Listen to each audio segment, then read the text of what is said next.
Whether you're joining a Product Marketing Alliance event for the first time, or if you're a seasoned regular, welcome to Product Marketing Trailblazers.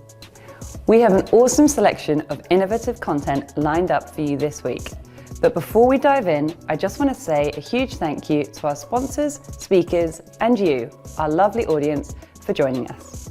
From wherever in the world you are watching, we're sure you'll enjoy today's talks.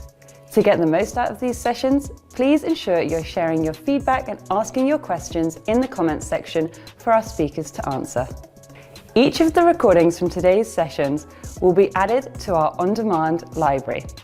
If you aren't already, then why not become a PMA Pro member and benefit from unlimited access to exclusive templates, frameworks, and our entire library of video content from all our events. So with all that to come, let's dive right in.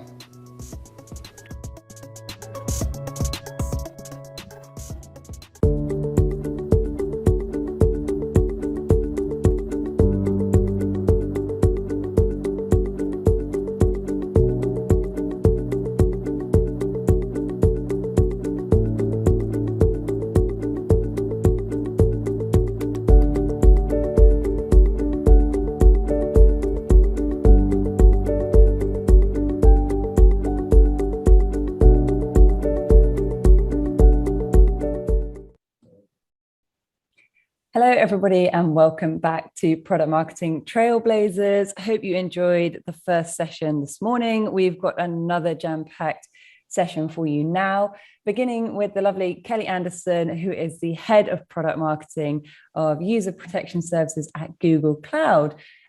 Just before I hand over to Kelly, I want to remind everyone this is a live session. We saw awesome engagement and questions in the first round. So if you do have questions, comments, feedback, thoughts, please do add them in the chat, and I'll be hopping on with Kelly afterwards and we can run through them. So yeah, without further ado, welcome to Product Marketing Trailblazers. Kelly, over to you. Thank you so much, Rose. And again, like Rose said, my name is Kelly, and I am super excited to talk to you today about how we as product marketers can do more with less. So my session today is all about 5 assets that I believe every product marketer should have, and the 15 ways that we can repurpose them. So just to give you an idea of what to expect today, I'll start off with an introduction about myself and my background. We'll go through some of the top content creation challenges that product marketers are facing today. I will discuss with you the 5 key assets that I believe every product marketing manager should build, and then the 15 ways that we can repurpose them based on our goals, our channels available to us, and our target audience. Then I will provide some examples for us to practice repurposing content based on all of that information that I have shared. We'll practice doing more with less together. And then I will conclude with some information about how you can reach me, and then we'll have some time for question and answer. So to get started, like Rose said, my name is Kelly, and I currently lead product marketing for all of the security products that protect businesses' customers. Prior to working in the online fraud space for Google, I was working on Google's security management, threat detection, and response products. And then prior to Google, I was at Microsoft, also working in the cloud. And I marketed a variety of security products as well as business continuity products. So far, I have over 5 years of experience in tech product marketing, and specifically in cloud and security. So based on my experiences and my background with product marketing, I've come to find that these are some of our top challenges with being able to create effective content that aligns with our goals, our target audience, and our channels. So our first content creation challenge that I'm sure many of you are very familiar with is budget. So in 2020, 47% of product marketing budgets were in the $0 to $250,000 range, and only 6% of product marketing teams had a budget of over 1 million. So if we fast forward to this year, in 2021, 67% of product marketing teams now have a budget between $0 and $250,000. And that budget, as we know, is not just reserved for content, right? We need to use that budget for software and internet tools, for customer research, for competitive research, and even conferences. So then our next challenge is our time, right? Like I had just mentioned in my previous point about budget, we're not just responsible for creating content all day. We also are responsible for creating the go-to-market strategy for a product, launching products, landing products, enabling sales, like the list goes on. And so with so much that we have to do, there just isn't enough time just to dedicate to creating content. Our next challenge is stakeholder alignment. So even though product marketing conducts market research and we represent the voice of the customer, sometimes our stakeholders think that they know more about what customers want. In my experience, I have had many conversations with my sales team, with my product managers, where they tell me that a specific asset like a blog or a data sheet is something that their customers really want, but it's just not in alignment with the research that I have. And so sometimes it can be hard for us to create content when it doesn't align with what our stakeholders see as being valuable. The next challenge are people's attention spans, right? So a study recently conducted by Microsoft indicated that now people start to lose concentration after 8 seconds. And this has been falling for years and it's at an all-time low. So if we know that people are only paying attention for 8 seconds, how do we create effective content to grab their attention and inspire them to do what we want them to do? Our next challenge is noise. There is so much information out there. There are estimates that Google, Amazon, Microsoft, and Facebook store at least 1,200 petabytes between them. So if we know that people have short attention spans, and if we know that there's so much information out there, how do we make our content stand out from the noise to reach our target audience?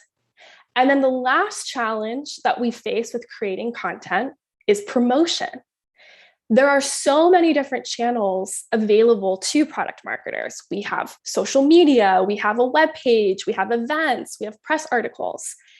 And sometimes you might not even be in charge of that channel. So for example, at Google, we have a dedicated social media team.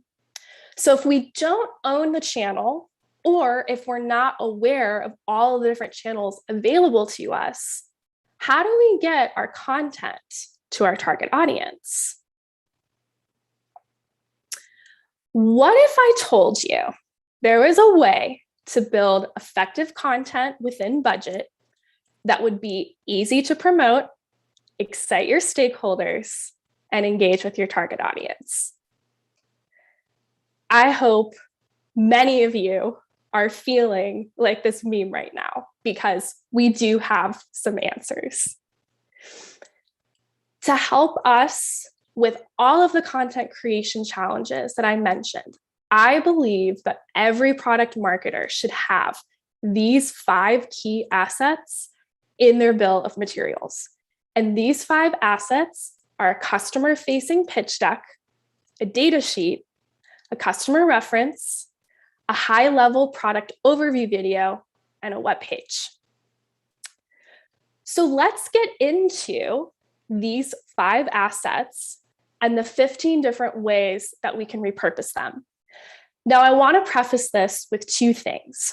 One, I'm going to be speaking to this from my background and my perspective of working in the business to business or B2B space. And 2, these are not just the 15 assets that you can recreate. There are so many different assets like podcasts, white papers, product demos that would be great assets to recreate. But just for the purposes of our conversation today, I'm just sticking with these 15. So let's get started with the customer-facing pitch deck. So the customer-facing pitch deck, as many of you are probably familiar, is it follows a very similar pattern of opening up and talking about challenges that your target audience is facing to nicely lead to your product and how that product is a solution to that problem.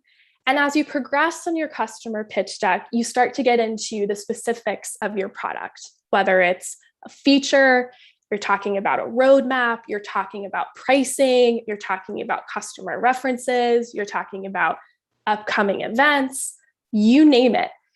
The goal of the customer-facing pitch deck, as we know as product marketers, is to not only have strong storytelling, but reflect our messaging and positioning and our key value props. So from that, we can create these 3 assets: an analyst deck, an event deck, and a webinar deck. So starting with the analyst deck, like I said, I work primarily in the business to business space. And so we work with analysts.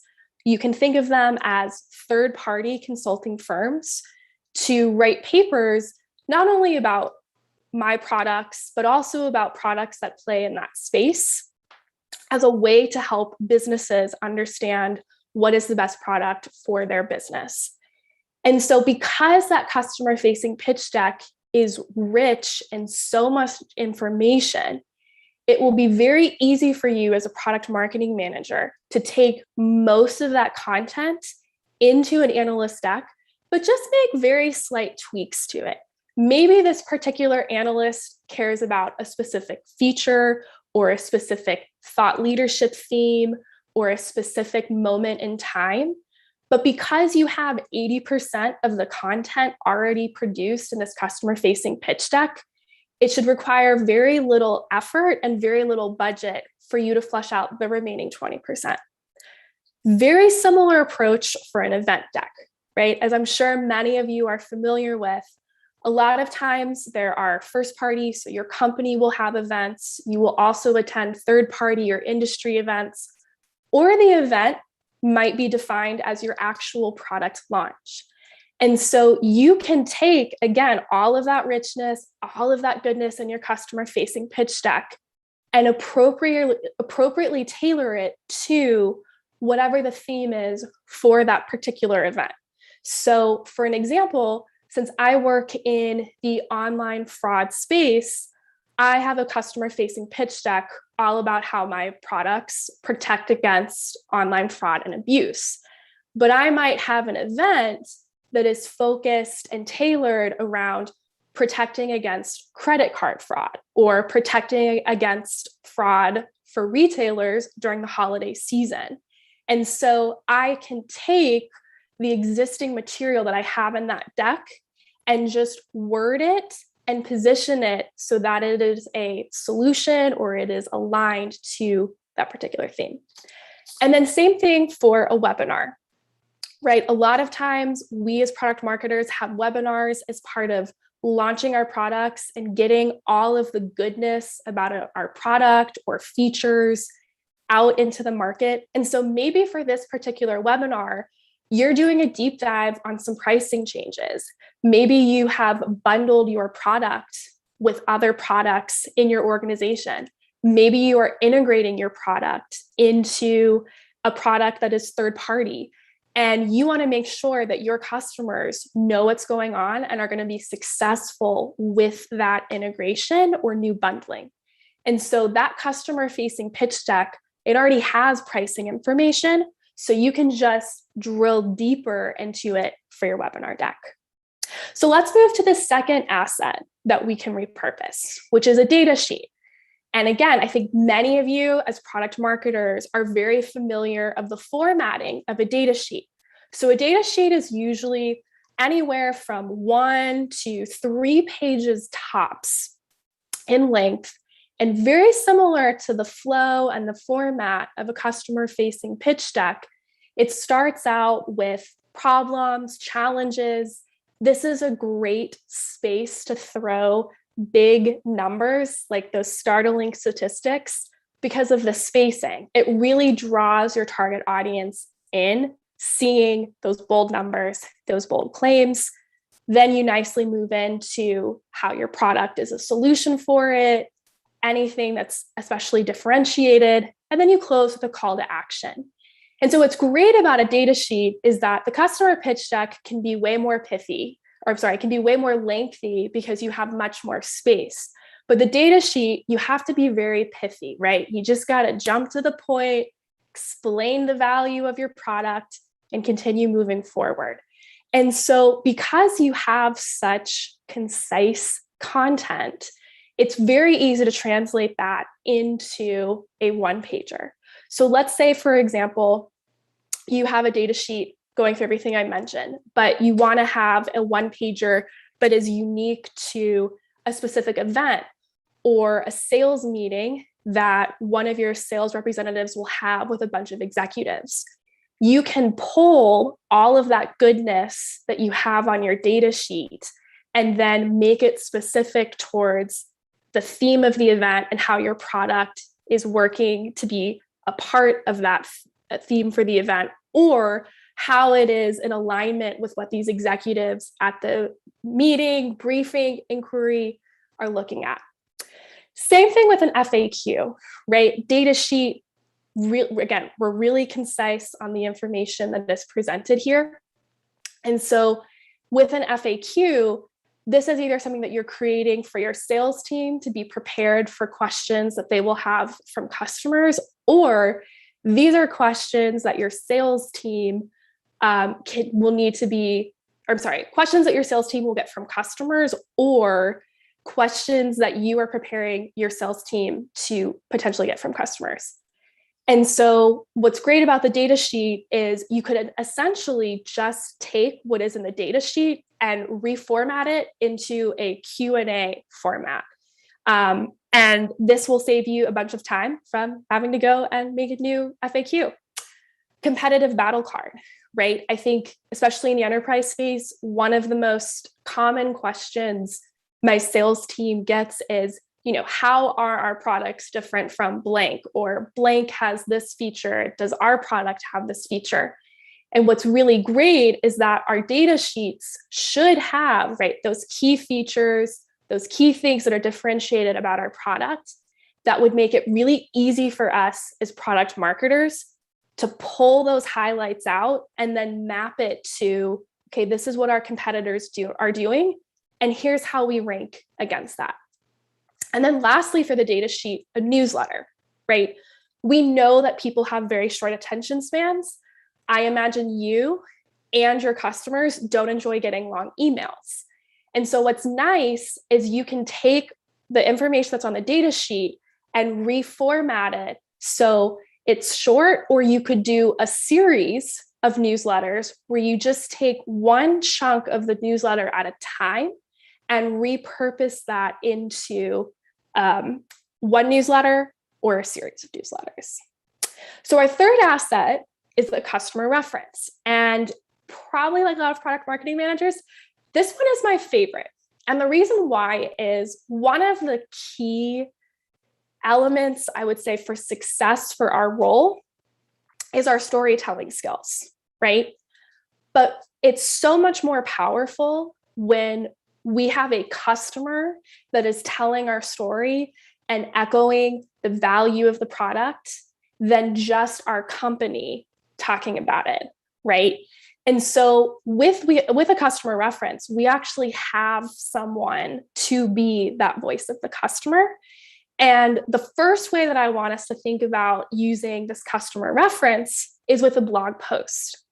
So I don't know about you, but sometimes I am challenged when I have a smaller launch. So maybe it's not for a top tier feature or for a product, but I still need to generate awareness.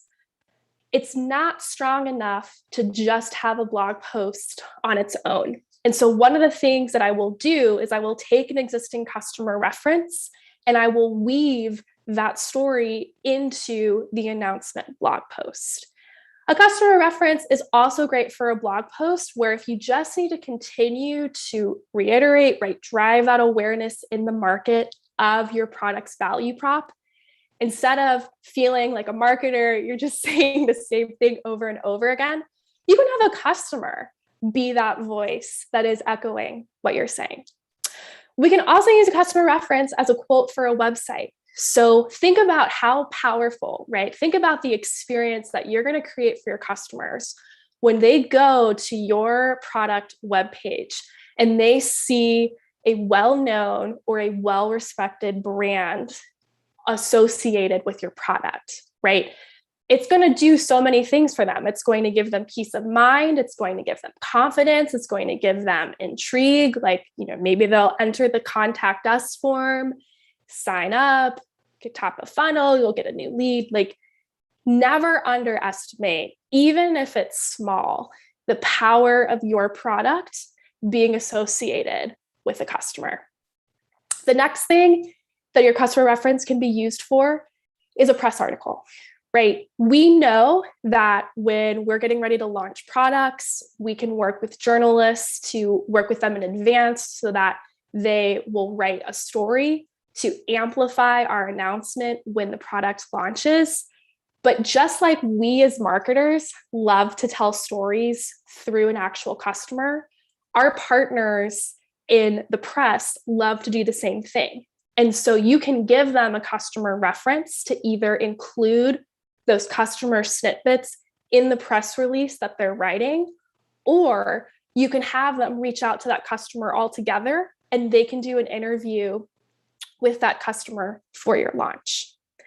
Next thing is an email campaign. So very similar to the newsletter with taking a data sheet and slicing and dicing it for newsletter content, you can do that with a customer reference. Some customer references are very lengthy and extensive, and it can be a lot, right? People got short attention spans to sit with it and stomach with it all in one sitting. And so an email campaign is a nice way to actually take your customers through the product, through the lens of a customer, because you're dividing it up over a period of time. And then the last thing is a thought leadership article. So again, maybe your business has budget for it. Maybe you don't. Maybe you own a thought leadership platform. So maybe this thought leadership platform is Forbes or it's the Wall Street Journal, and you have the opportunity to showcase your thought leadership there instead of just doing the regular product value prop, overview, messaging, positioning. If you can show your thought leadership through a customer, it'll be all that much more powerful because, again, depending on who your target audience is, people care what their competitors are doing. So maybe that thought leadership platform isn't the best platform for your target audience, but it does start to raise awareness that not only is your product associated with customers that are thought leaders, but your customers are also going to be perceived as thought leaders. And their competition will take note of that because their customers will take note of that. The fourth asset is a high-level product overview video. Now, one of our constraints is budget, right? You can create a high-level product overview video through in-house tools. So for example, iMovie, right? But if you do have budget of all of the 5 key assets here, I would say you can do those 4 on your own. I would highly encourage you to invest in using budget towards an overview video, because once you have that overview video, especially once you have that copy, it is going to be so easy for you to slice and dice it. And the first way that you could slice and dice it is through a social media promotional video.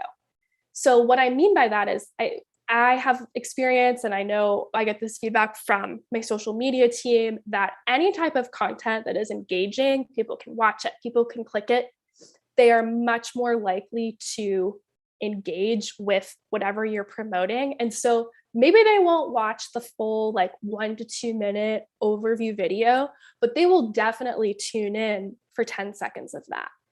And same thing with an interactive infographic. You can take that high level video, especially because you have the files, and reorder it into an interactive infographic. And very similar to the data sheet, where if you have these really staggering statistics or these bold claims that you're making, an interactive infographic is an awesome way to do that, because those beautiful statistics supported by the value prop of your data is just a very personalized and yet involved way of telling a story about your product. And then the last asset is a web page. So I know I keep hitting on, we're all strapped for time, we're strapped for budget, we're strapped for attention spans, but I know a lot of product marketers don't really do their messaging and positioning framework until they're preparing for a product launch. And one of the main assets that they create for that product launch is a product web page. So you can kind of do your kill two birds with one stone by having your messaging and positioning framework, writing that and building that, also be very similar to your web page, right? Because your web page, it absolutely should reflect your key value prop, your differentiated features, your messaging, your positioning. And so if you are crunched for time, especially leading up to a product launch, this is a great way to have a fantastic web page, but also very strong messaging and positioning framework. So with that said, I'm going to just walk us through, because I know we've got about 5 minutes left, some examples of how we can repurpose content to achieve our goals. So let's just start with a very broad example, a very broad goal, and we can get more specific with the goal in the next slide, is to drive product awareness and adoption, right? Pretty common for a marketer to have that type of goal. We want to target an executive. The channels we have available to us are the web, a third-party consultant, and our sales team. We take an asset from the 5 key assets that every product marketer should have, and we repurpose it into things like press articles or articles on third-party platforms, an analyst presentation, an analyst paper, and a one-pager. Let's do a more specific goal. We as marketers, right, we like for things to be strategic. We like for them to be measurable. We love showing impact.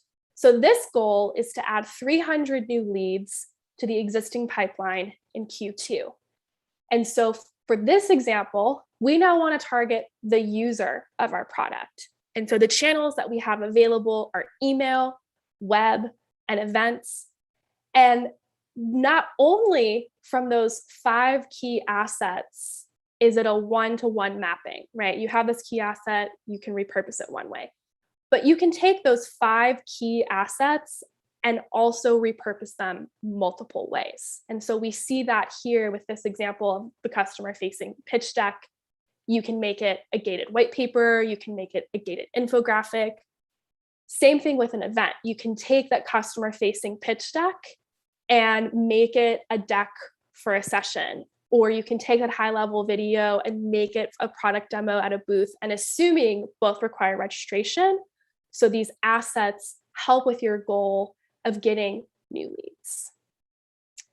And then just to make sure that we're still staying on time, let's start doing more with less today. So my homework for all of you is to make a list of all of your current assets. I would not ask you to do anything that I have not done myself, so I have done this. Step 2, I want you to organize your assets under the 5 key assets. Step 3, I want you to revisit your goals, your target audience, your channels, and any other important information, so budget, whatever you have access to. Then I want you to determine the additional content you need for the remainder of the period. And this can be defined by you. It could be for the year, it could be for the quarter, it could be for the half. And then based on that asset list, your goals, and what content you need, any content that you make, I want you to repurpose it from existing content. So thank you so much for attending today. It was a pleasure to speak with all of you. I know I threw a lot at you. We're flying fast, but if you would like to get in contact with me, here is my LinkedIn link, and here is my Twitter handle. And I know we've got 2 minutes left, but I'm happy to take any questions. And with that, I'm going to hand it over to Rose. Absolutely. I mean, that was such an informative session and some great examples there at the end, Kelly. So really appreciate it. I want to just jump back to a bit of a discussion that was happening earlier on in the chat, where you were mentioning kind of repurposing your web page into messaging and positioning framework. But do you have like a company-wide messaging and positioning framework that you're starting from? And is this product specific, or would the messaging framework come before the web page? Yeah, great question. So I would say my experience has been the larger a company is, they will give you a template for a messaging positioning framework. I know that we have a wide variety of people attending, from small businesses to startups to enterprises. And so that's not always the case. You can always get a template online, but I know you probably run the risk of like, is this legitimate? But what you want to write and communicate for your web page usually very nicely transitions into a messaging positioning framework, in the sense of, you've usually got those 3 key things that you want to say about your product. You list the benefits, you list the proof points, and that is all translatable from web page to messaging positioning framework to web page. And I also included that because sometimes, like depending on how big your marketing team is or how much time you have before that launch, you do not have time to do the like messaging positioning framework, like do messaging testing with it, then create content, right? Like you're so scrapped on so many levels.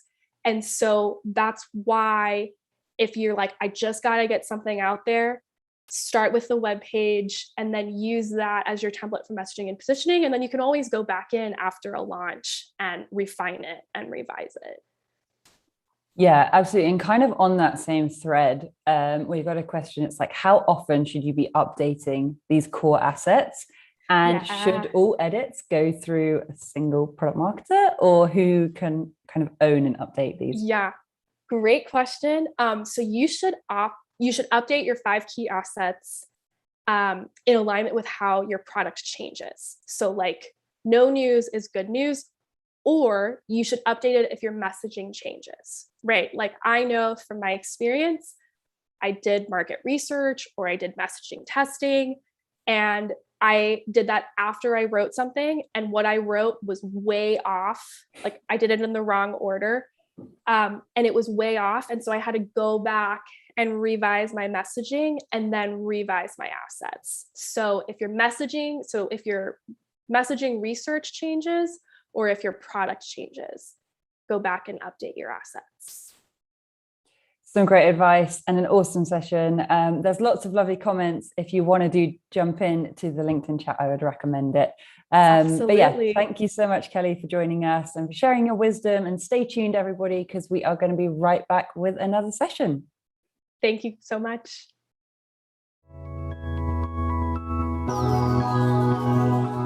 Welcome back to Product Marketing Trailblazers.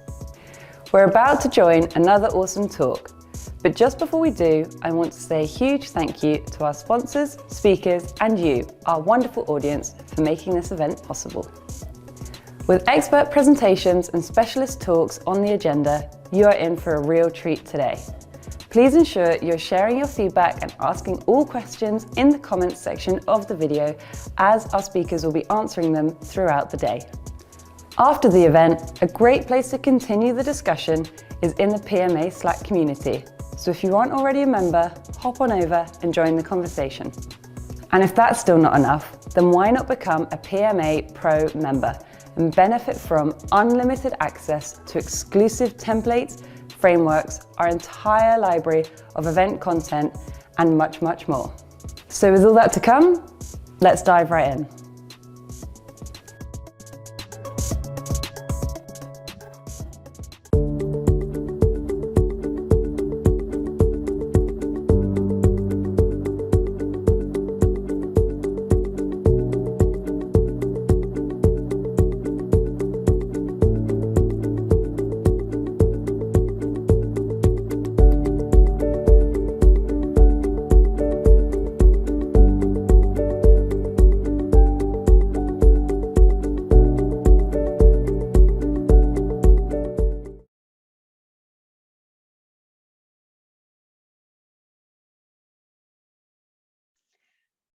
Hi, this is Jen Steele. I'm the VP of Marketing here at Reprise, and I'm here to chat about how to grow your company and your career with full funnel product marketing. So glad you could join us, me. So first, I want to give you a little bit of context, and that is that I wasn't always a VP of Marketing or CMO or CRO. That's just recently on LinkedIn. If you go all the way back to 2015 through 2018, you'll notice a lot of product marketing in my title. And it's that I like to say I grew up through product marketing, and I am still extremely passionate about product marketing. And it's actually part of the reason I'm really excited to be talking to all of you now, because my first love will always be product marketing, but don't tell anyone else on my marketing team. The thing about product marketing is that tying product marketing to company growth is really hard. And I worked at Visible. I mean, it's a marketing attribution company. Like, I worked on tying marketing to money, and yet tying product marketing to money is hard. Demand gen gets credit, sales gets credit, and product marketing gets more requests. Don't even tell me you haven't lived that. But what if I told you that via this shiny new object of product-led growth, you can actually use it to prove your value? Okay, stay with me here. I promise I'm not just trying to like add two and two and then get 27. I really think that this is our way, and I say our as a fellow product marketer, to world dominance here. Okay, at least marketing dominance, or at least proving your value. Okay, so here's where we think product marketing adds value, right? And people look at product marketing as where product and marketing and sales and customer success all meet. And so they're like, okay, so marketing needs a product on the website, talk about it on the website. And then sales needs help with the demo deck and sales collateral. And then customer success needs help with customer facing collateral. And of course, product needs product marketing because we're the ones that translate. But we can actually add value through the entire funnel. And of course, I'm about to tell you how, because that's literally the name of the presentation. Oh, right. I'm going to tell you how. Okay, so let's talk about what product-led growth is, because as I said before, this is the kind of method to our madness here. It's not just freemium.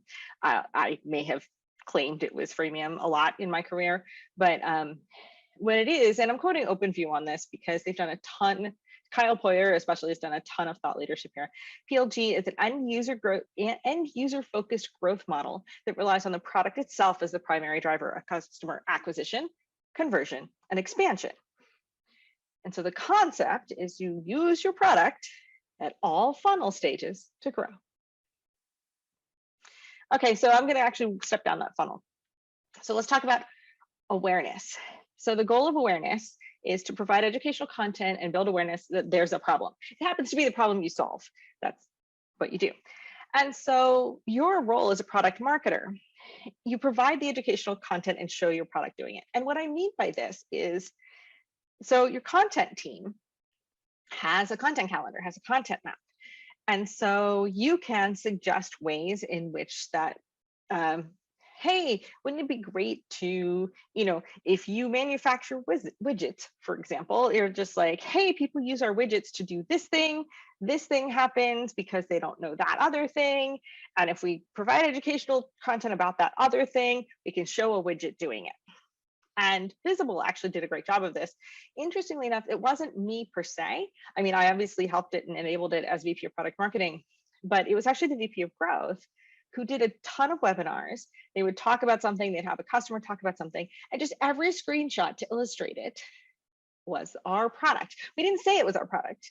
I mean, it was pretty obvious because the logo was there, but we used our product to show pieces of our educational content. Moving on to interest, where we're trying to get folks interested in your brand and the solution you provide. Like, there's a problem. What kinds of people provide solutions? And this is where they land on your site, and traditionally you talk a lot about benefits. The challenge here is that you're talking about benefits on your website, and eventually everybody is a revenue company. I mean, seriously, somehow everything ties back to revenue, or at least it does in the MarTech world, which is of course my bread and butter here. And a way to differentiate yourself at this point is a lightweight website product tour. So 3 or 4 clicks, because fundamentally you're like, great, you helped me grow revenue. How? Well, funny you asked. Here's a lightweight product tour where you can see in 3 seconds how we help you grow revenue, right? You make sure they're helpful.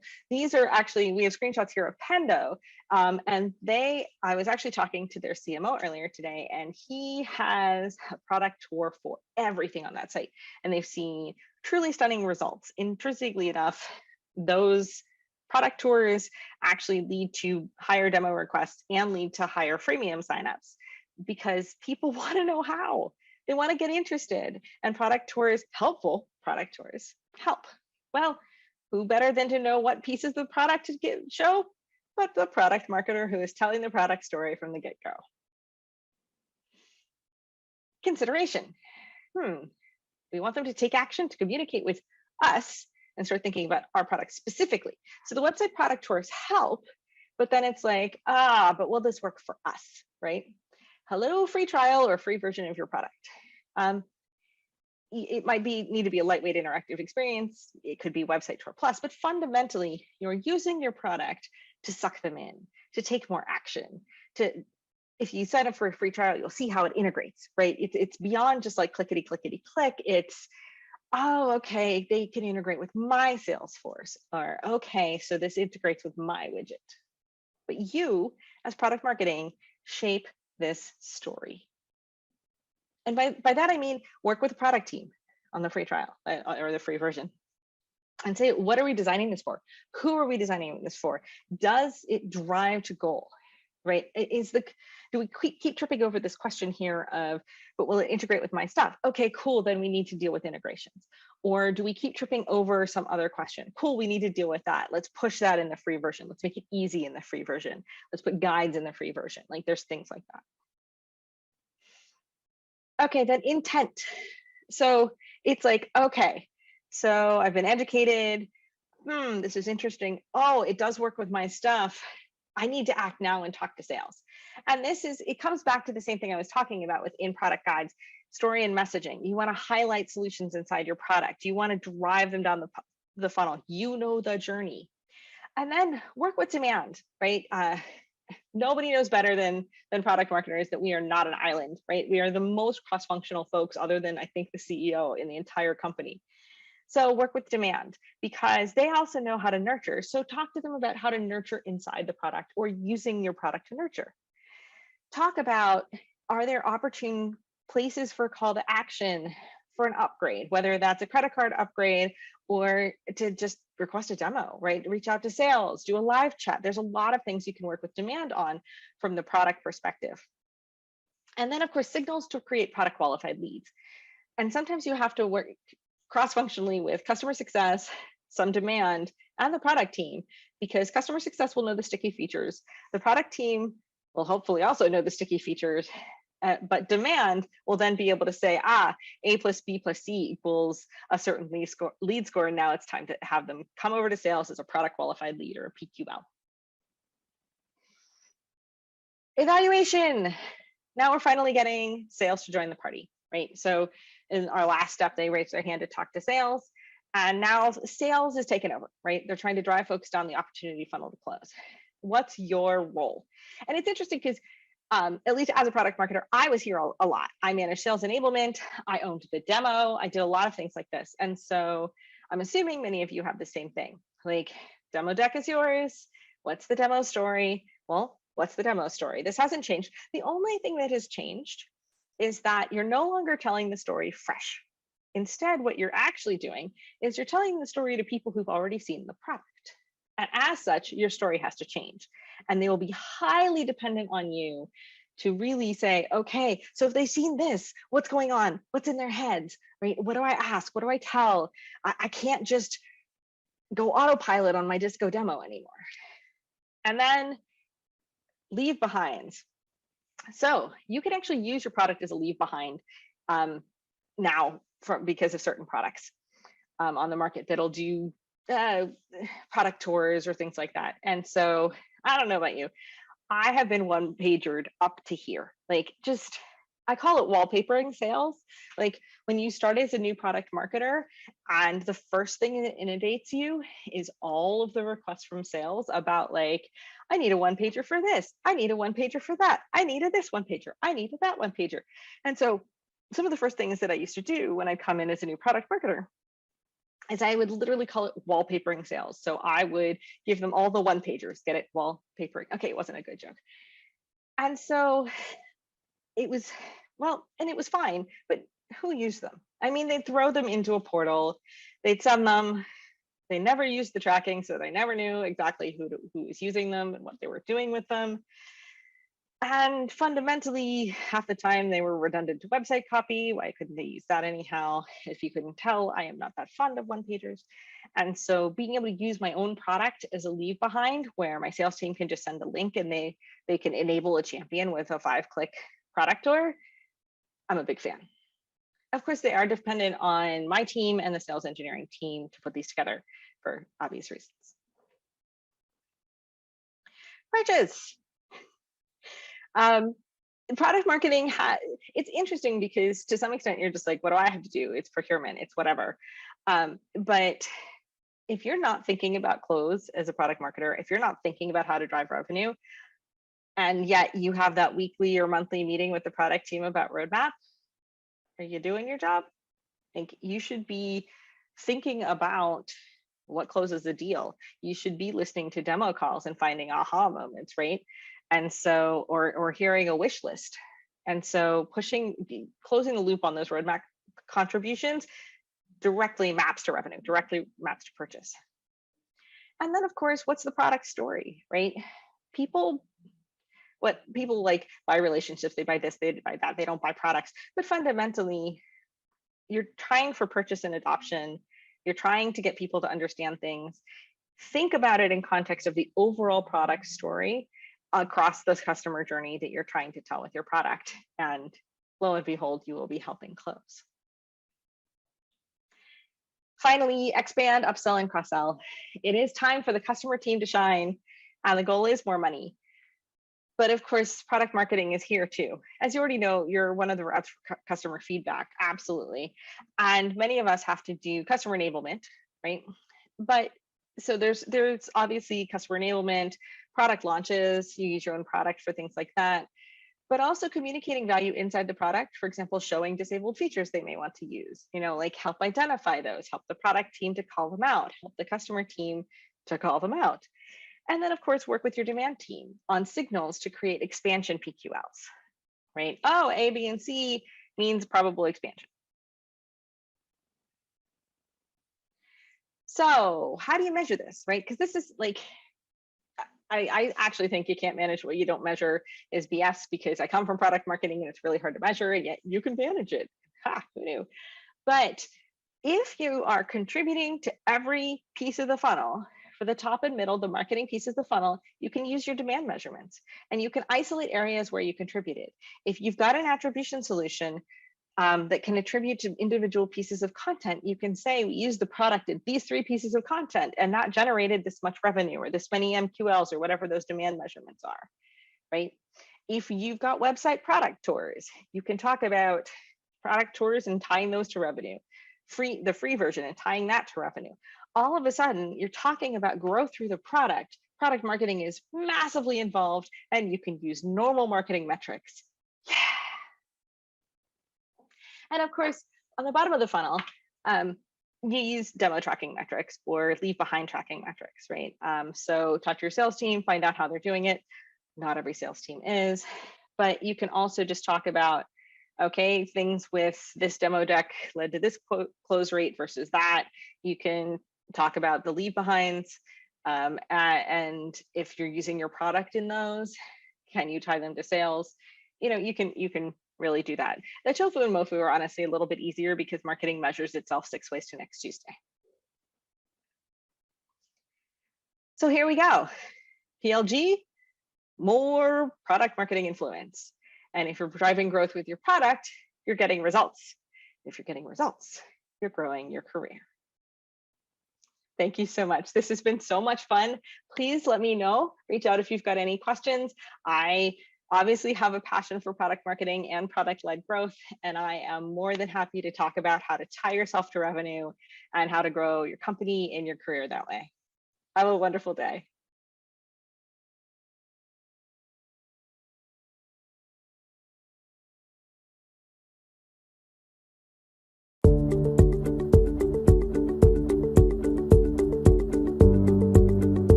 Whether you're joining a Product Marketing Alliance event for the first time, or if you're a seasoned regular, welcome to Product Marketing Trailblazers. We have an awesome selection of innovative content lined up for you this week. But before we dive in, I just want to say a huge thank you to our sponsors, speakers, and you, our lovely audience, for joining us. From wherever in the world you are watching, we're sure you'll enjoy today's talks.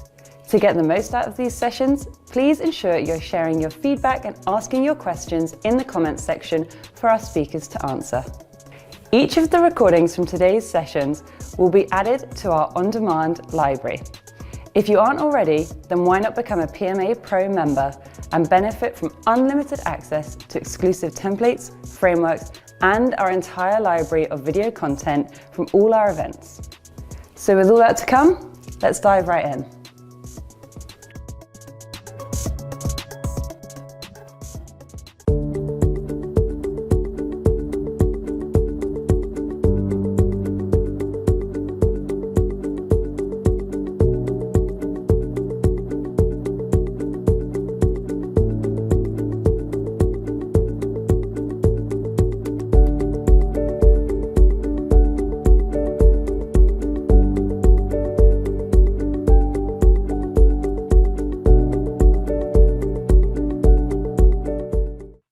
Everybody, and welcome back to Product Marketing Trailblazers. We are about to dive right into another fantastic session today.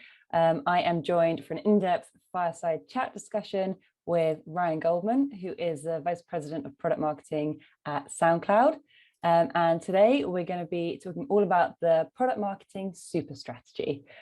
So welcome, Ryan. It would be great if you could start us off today with a little bit more about yourself and your journey into your current role. Sure. Thank you, Rose. Thank you, Rose.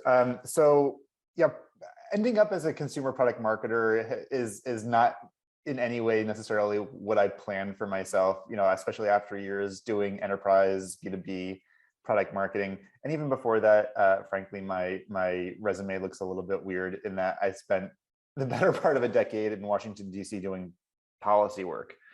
So the farthest thing from marketing and technology at all, and trying to figure out how to deliver like school buses to needy girls in sub-Saharan Africa, or how to empower social entrepreneurs in the former Soviet Union and Latin America. So much different. However, wow.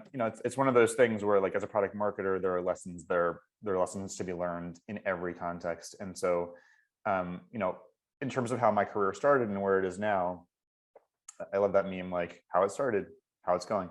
How it started is, girls in faraway places needing access to education and schooling resources.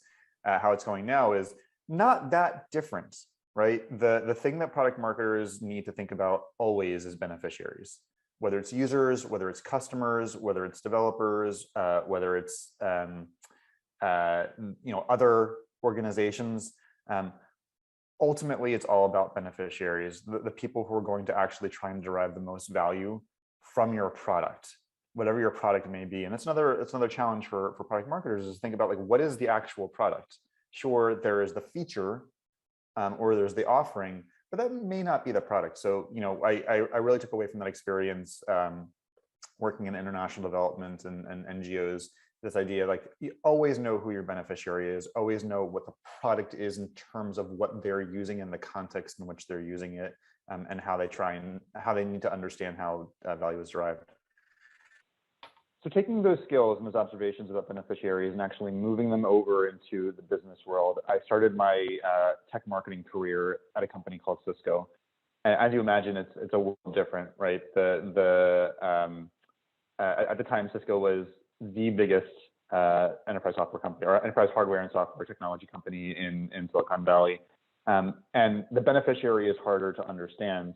The goal then becomes, well, how do you find value in a segment? How do you find value in the direct audience that you really care about? And so, like, that was a big lesson for me at a larger organization, was you still have to isolate value, but it becomes really important to figure out the who, to narrow it down as much as possible so they can actually target your audience and understand really what the exact workflow is, and how they are different from another audience. So we always talk about differentiation in the product. Also differentiating in the audience and the user is really, really key. Cisco is also great because I discovered the communities of open source and big data, and that kind of led to my next stage of my career working at a company called Cloudera, early stage, when they were just kind of figuring out what product marketing was and how it could serve them. One of the neat things about tech today is we have a lot of companies who have very few barriers to product adoption. Their product is free, their product is open source, their product is purely SaaS. But then the challenge becomes, okay, how do they not only launch new features to kind of stay ahead of like the user game and the value game, but also how do they make sure that the user is entrenched, that the kind of move towards conversion to paying is obvious. And that was really my role at Cloudera, kind of thinking through, like, as we came up with new ways to position not only new features, but existing features as well. How do you tie that into a journey that is highly relevant and that is specific to where not only the product needed to sit within a larger stack, but where the user actually wanted to drive transformation in their organization to use data differently. And really emphasizing that difference kind of helped us focus on category creation and simplifying our message as opposed to complicating it, which is usually the name of the game when it comes to large enterprise tech. The next few years, I joined other early stage startups, SignalFX, which eventually was acquired by Splunk, and Sentry, both great products who were really in need of what their long-term narrative was. And how to not get too far ahead of the market too soon. Because if you have a great product, it's a great start, but your message and your position really become the way to get to exit velocity. Knowing who your audience is, knowing who your user is, and kind of understanding the entire field of influence in terms of adoption and conversion. And the great lesson from those experiences was have a 2-year plan. Christ, have a 3 or 4-year plan, but have intermediate steps along the way in terms of your positioning and messaging. Have a thesis about what your theme should be and how each theme is incrementally a step beyond the past one in terms of required maturity of the audience. If you start too highfalutin, too strategic, too soon, you'll leave your audience behind. So it's one of those things in sales, they call it buzzword bingo, where the marketers come up with all these buzzy concepts. Buzzword bingo is okay, but the buzziest concepts, the one that is the hardest to consume, the one that's the trendiest or the most novel, put it last, put it at the end of the journey, and create intermediate steps where the audience can come along with you and actually be educated. Those were really key insights for my time at very, very early stage startups. And then at Pendo, which is a great product marketing company, they've done quite well for themselves in terms of establishing, what is that large narrative for product managers to consume. Great experience overall, and that was a fun time because it was looking at an entire cloud of services and tools, and also thinking through where is the next stage of the business? How do we be strategic and stay ahead of the market in terms of both competition as well as in terms of the trends around software? How do we again think outside in and speak to what's actually happening in our partner, and as opposed to always talking about just our product, just our feature set, just the narrative about how our tools fit together. Instead, think about how our tools fit in the context of larger changes and shifts in how people do their jobs and get things done. And then most recently, I've been at SoundCloud, which is that big shift, that big change. As a passionate, lifelong music lover, being able to find a place where I can, go back into learning mode. Trying to understand what the consumer experience is like, how brand is actually the tip of the sword in consumer marketing, and it should drive most of the narrative, not so much the product, is a really key insight. So being able to have the product be in service of the brand as opposed to the other way around, because the product rarely will drive differentiation. The brand is a lot of that work, that story, that narrative, that vibe. the logo experience, the surface area of the user's experience before they even touch the product is really important. So product marketing's role there is to make sure that as the product is, the roadmap is being established, that we're actually speaking to the delivering the promise and keeping the user excited. It really comes down to excitement as opposed to feature relevance and usability. You really have to think about like what is cool and why, and kind of keep that like always focus on like how they will associate the overall experience, even off platform, to the product and to the brand, and how they will talk about it with their friends. And the other cool thing about SoundCloud is that it's also part of the creator economy. So there's a marketplace of audiences. There's both the consumer, but then there's also the creator, and being able to think same thing. Like, do they understand how the product supports the brand promise? Does the product actually deliver on that brand promise? And how can you always be messaging to what the expectations are based on the brand and editorial and all the things that they kind of come to expect what SoundCloud is for before they even touch the platform. Yeah, no, absolutely. That was a great summary, like a cumulative effort of kind of what you've taken most from each of your backgrounds and experiences. And so interesting to hear those kind of core elements of product marketing before you're even in the role, being customer obsessed and really understanding the value of your product and what that impact can have on those people you're delivering it to. So very, very interesting journey. And I can't wait to dive in and find out some more.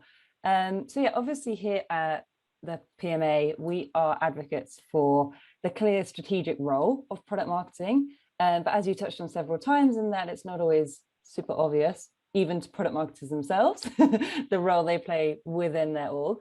So for you, what does it really look like and what does it mean to be a strategic product marketer? Yeah, and it goes back to the title of the session, understand what the problem is, right? So, as I've managed teams and kind of entered companies where there's already an established product marketing role, a lot of the time I will find those product marketers are a little bit frustrated because, they're disappointed that they don't have a closer relationship with the product organization and aren't able to access the roadmap earlier. Or they struggle with a relationship with sales where sales, believes product marketing should be a service bureau to create whatever asset they need to get their most recent deal done. Sure, those things are frustrating, but there's also a lot of insight there, right?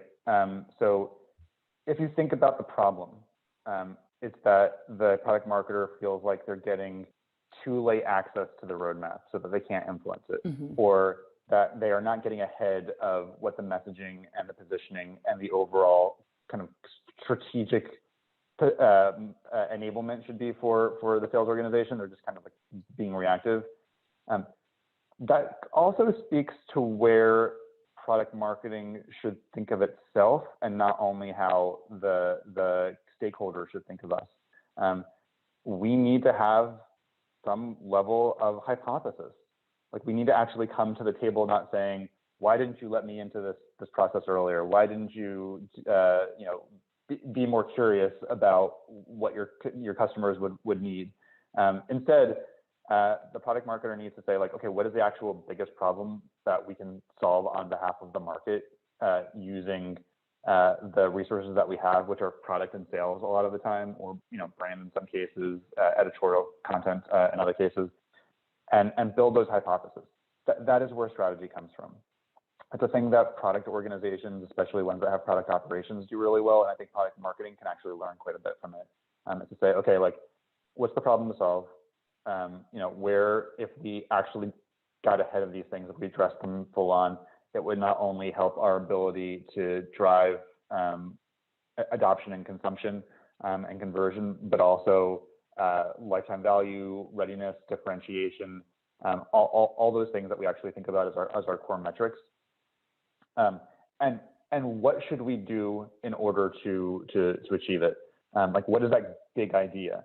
Or what is it, even better yet, series of big ideas? If there's a problem, it probably doesn't only need one solution. It probably needs many solutions. And so being strategic means actually building those ideas out early. Not about how sales will do its job or about how product will do its job, but about what product marketing can bring to the table, somewhat abstracted away from the roadmap, somewhat abstracted away from the existing sales motion. Be aware of them, have them be informative, but the hypothesis and the strategy come from outside of those things, because you're supposed to be complementary, not fully just like in service of what the sales organization or the product organization is already doing. That's where these like kind of big themes come from, like understanding like how do you actually position not just the new feature, but the product experience overall as valuable to all users, both new and existing. It's how we get into this idea of sales plays as opposed to sales motion, where we say, okay, there's actually a large enough segment of the market that we can attack and do well with by this like repeated activity that has a clarity around what is the use case, what is the problem we're trying to solve, who are the people involved. And so having that hypothesis allows you to start building up that kit of content, that kit of ideas, that kit of guidance and enablement for the sales organization, as opposed to just having like the one tactic or the one asset that they're trying to get across, because you see it before they even see it and you deliver to them and then they trust you. So like that like those hypotheses are where strategy comes from. And then the process, like the approach is more in this like strategic themes and segmented narratives for the product side, and then sales enablement kits, like an entire sales plays for the sales partner. And then, you know, in a consumer context, it really comes down to what is the big moment?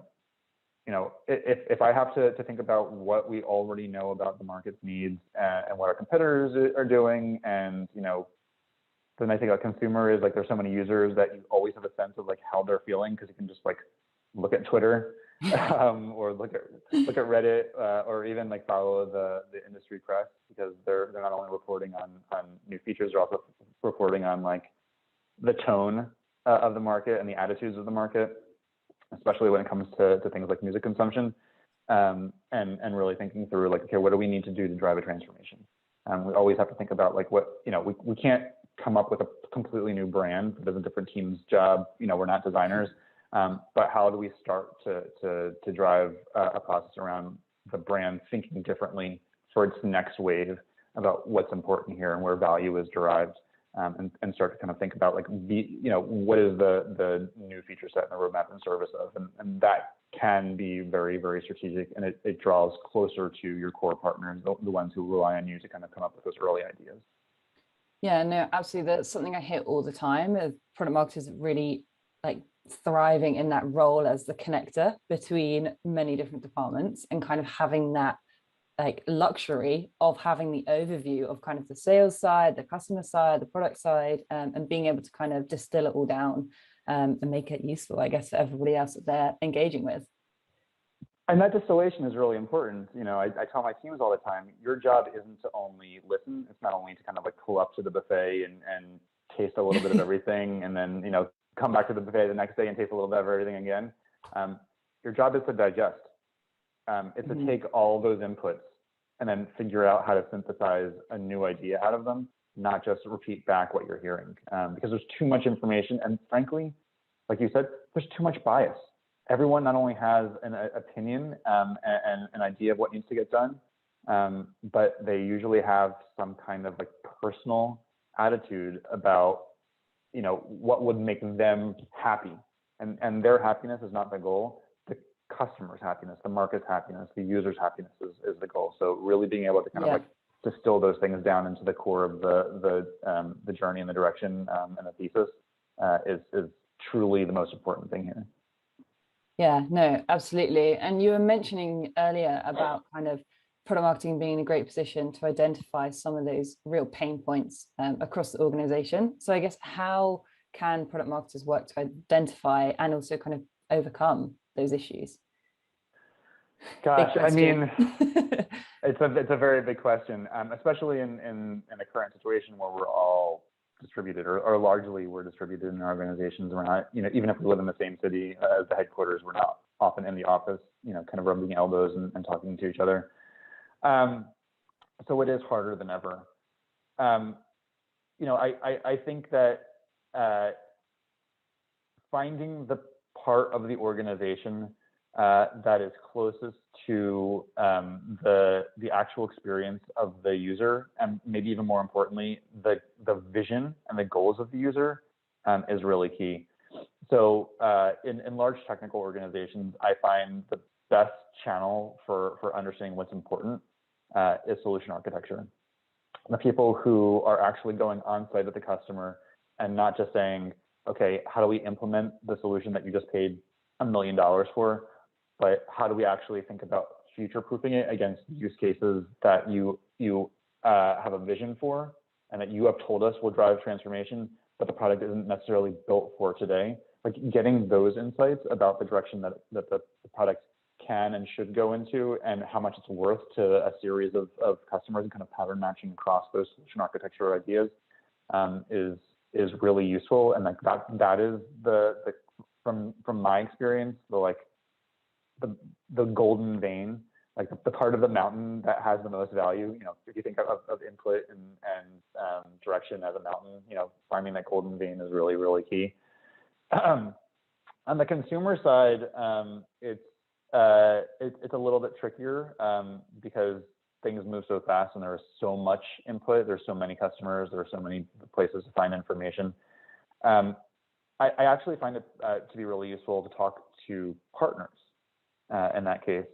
So, you know, in the context of SoundCloud, being able to tap into labels, especially independent labels, and understand what their needs are on behalf of both the creators and the fans, the people who are going to ultimately buy and consume the content is really key. They tend to have a pretty clear sense of what their problems are and how they already see you as a partner and like what you're not doing well enough, and where they'd be willing to like immediately change how they were working in order to accommodate some great change from you. So I find partners in the consumer space to be really, really useful. And then in the traditional SaaS space, it really is the product organization.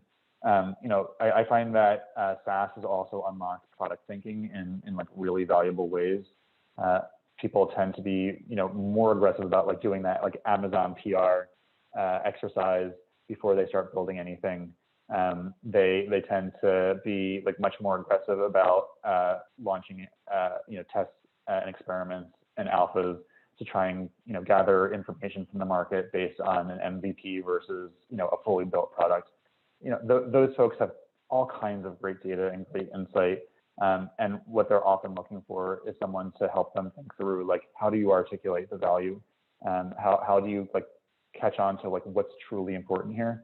And taking that insight and saying, let's not only experiment with the product and new features, let's also experiment with our messaging and our positioning. So doing surveys to the consumer side, both existing users and prospective users, even users on competitive platforms, and asking them questions, not just about like which parts of this feature do you like, but like which of these statements actually most aligns to the value that you potentially achieve in this context, even in the absence of the product. So really understanding like where they find value, and then using things like max diff lines of questioning, where you're not just getting like a bunch of good ideas, you're actually getting weighted ideas in a ranking that you're able to tie back to the other insights about the audience.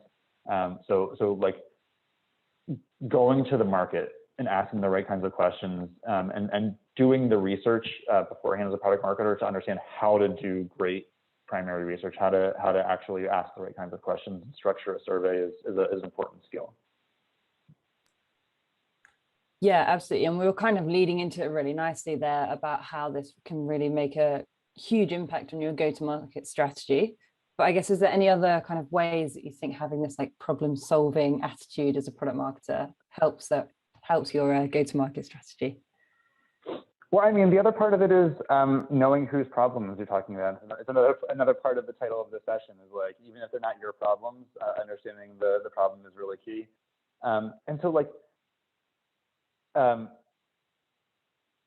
being able to get FaceTime with the most senior executives in the organization, the CEO, the CRO, is important. COO is important for the product marketer, not only for career reasons. You know, just everyone knows that having visibility and having face time is good for advancing your career, especially if you're a non-white, non-man product marketer. Like, you know, okay, so white people and men, try and support your non-white, non-male identifying product marketing colleagues. You know, open the doors for them, especially if you're at your organization earlier. Okay, I'm gonna stop my rant. Important side not note. only is having that kind of, sure, not only having that visibility is important for your career, but it's also important for understanding the variety of problems that can be solved and for whom they're important.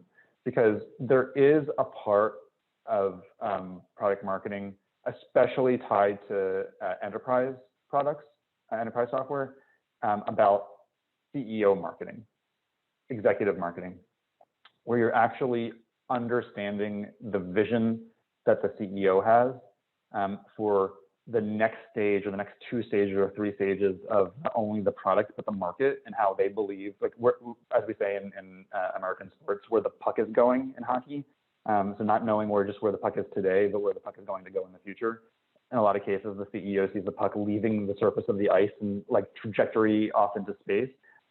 Understanding that, like really knowing what they're thinking in terms of like what space is the puck going towards, and being able to say, I'm actually going to help serve that. I'm going to serve both our go-to-market for our feature set and what's on the truck today, and understand the market and the user as they are and what their greatest needs are and where their budgets are and what the competitive set is.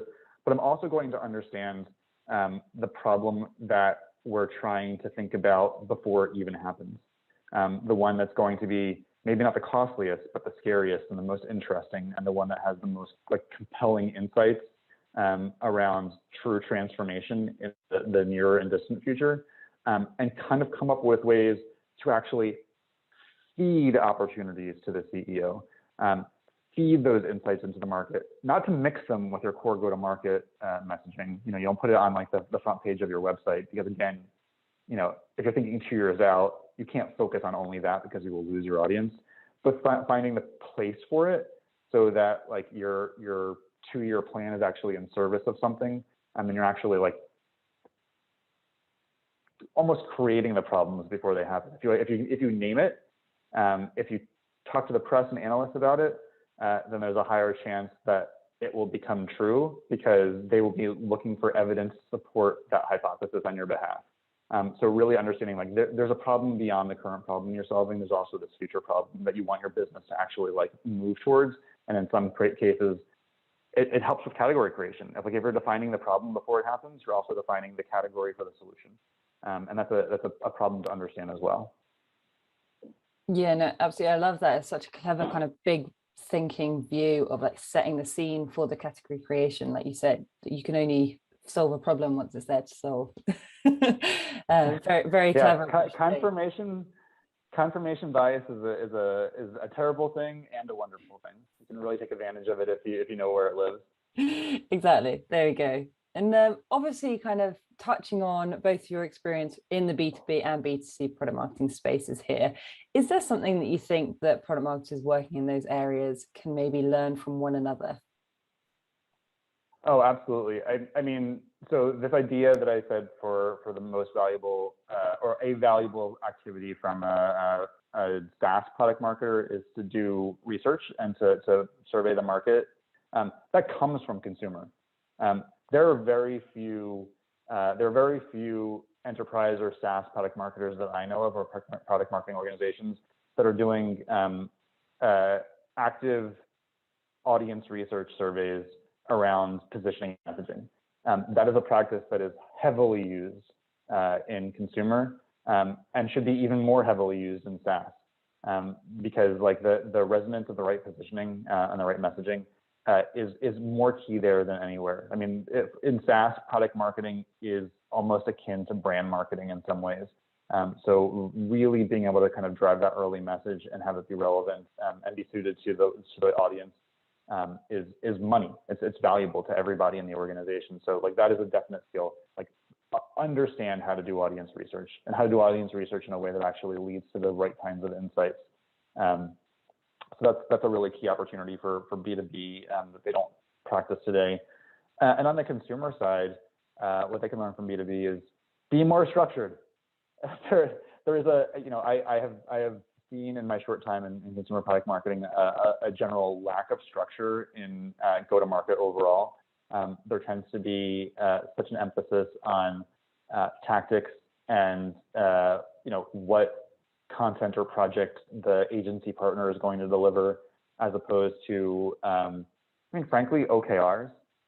This idea that there's like a true global objective that the entire organization, or the entire at least marketing organization, should be focusing on, or a series of them, and how to actually lever results according to those objectives. That kind of structure would be really valuable for B2C, and you see it a lot in B2B. There tends to be more senior product marketers in B2B organizations. There tends to be kind of more marketing leaders with more diversity of experiences in B2B, and they tend to really focus on the structure. They tend to really think of, all the people in their organization are not just here to come up with great ideas and then pick a few and then put budget behind them. They tend to think through like, okay, how does everything fit together into one like integrated marketing motion towards the most important objectives for the company. B2C can learn that. I haven't seen a lot of that, and there needs to be more of it, so that effectively budgets aren't wasted, and marketing efforts, especially product marketing efforts, are more focused and aligned to a larger set of goals where everyone is contributing, and the incremental gain is actually less than the total outcome. Yeah, definitely. And I mean, this chat has absolutely flown by, but and you've already shared a huge amount of advice. But if there was one piece of advice you'd really love to leave our audience with today, what would that be? I mean, it gets back to the beginning, like understand problems. As a product marketer, even early in your career, it's very easy to fall into the trap of just focusing on the short-term roadmap. Like, what feature are you going to be taking to market, and how do you start working on that project? Sure, that is job one. Going to market with features and new products is the principal reason for product marketing to exist. But abstract your thinking also in part of your time away from that roadmap to what is the larger narrative around the product and the entire product journey going to be, or what should it be? That's where differentiation comes from. It doesn't come from characteristics of any given feature set. It comes from how we think about the user's experience, or different users' experiences across the entire journey, their entire time using your product. And even interacting with your marketing, even interacting with your brand, really understanding what that journey is. And product marketing is well positioned to actually like cultivate some hypotheses around like what that could be and what it should be and for whom. So don't only think about the go-to-market. Think about the larger theme and the larger position that your organization and your product can take, and how to drive that value into the rest of your organization. Finding ways to actually get partnerships within the company to support that version of the go-to-market is a really key opportunity. Yeah, absolutely. Well, I just want to thank you again for joining us, Ryan. Like I said, this has been such an informative session and a great look at the wealth of experience that you've had in your career to date. And it's exciting to see what's next for you and the SoundCloud team.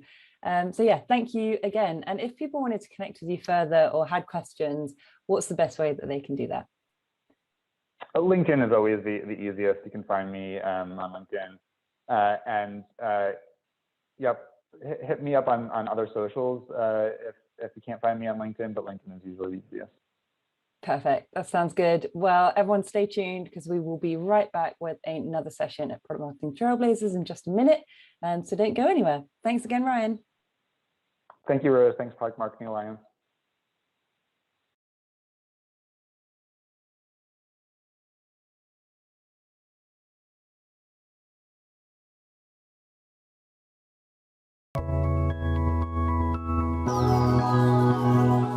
Welcome back to Product Marketing Trailblazers. We're about to join another awesome talk, but just before we do, I want to say a huge thank you to our sponsors, speakers, and you, our wonderful audience, for making this event possible. With expert presentations and specialist talks on the agenda, you are in for a real treat today. Please ensure you're sharing your feedback and asking all questions in the comments section of the video, as our speakers will be answering them throughout the day. After the event, a great place to continue the discussion is in the PMA Slack community. So if you aren't already a member, hop on over and join the conversation. And if that's still not enough, then why not become a PMA Pro member and benefit from unlimited access to exclusive templates, frameworks, our entire library of event content, and much, much more.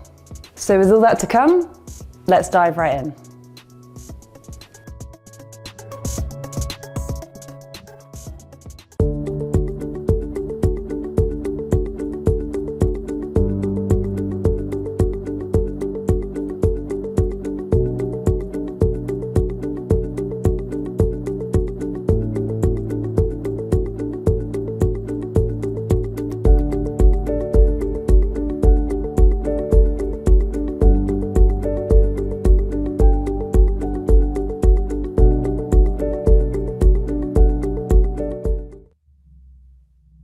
Hello, everybody. We hope you are enjoying Product Marketing Trailblazers so far. We've got another fantastic session for you lined up now, digging a little deeper into how you can really use those customer references to supercharge your product marketing strategy. I'm delighted to welcome Evan Huck, who is the CEO of User Evidence, and Jeff Spicer, who's the CMO at Yellowbrick Data, to the virtual stage now. And just a heads up, this is obviously a live session, so please do add in any questions you might have in the comments, and we'll be getting to them at the end. So welcome, Jeff and Evan, over to you. Thank you, Rose. Thank you for staying up late over there in London. We were disappointed to learn that you didn't have a glass of wine, but hopefully you'll get one soon. Yeah, as Bill O'Reilly says, we're doing this live, so please feel free to comment. So I'm Evan Huck, the CEO of User Evidence. I'm here with one of our customers, Jeff Spicer from Yellowbrick Data. How's it going, Jeff? Hey, it's going well. Thanks, Evan.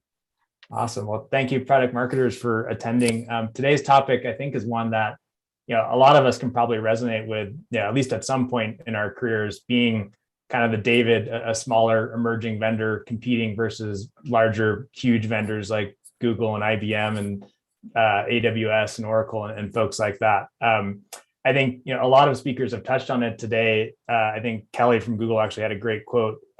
Customer stories are so much more powerful when we hear a customer talking about the value of our product versus us saying it. So today, I don't think it's a controversial statement to say that peer-based recommendation and customer proof and customer stories is increasingly more important, but it can be really, really challenging, especially when you're selling expensive, high consideration B2B products to large enterprises to get even happy customers to go on the record and to share their stories publicly. But it's essential, when you are an emerging vendor, to have that early customer proof. So Jeff's going to talk about just how Yellowbrick, which is a vendor in the data warehousing space that does compete versus some big, huge vendors, uses customer evidence-based marketing and customer proof to really punch above their weight. So Jeff, do you want to introduce Yellowbrick and just give us a little bit of context on where you sit in the market relative to other folks? Sure. Happy to. So you mentioned that we're a startup.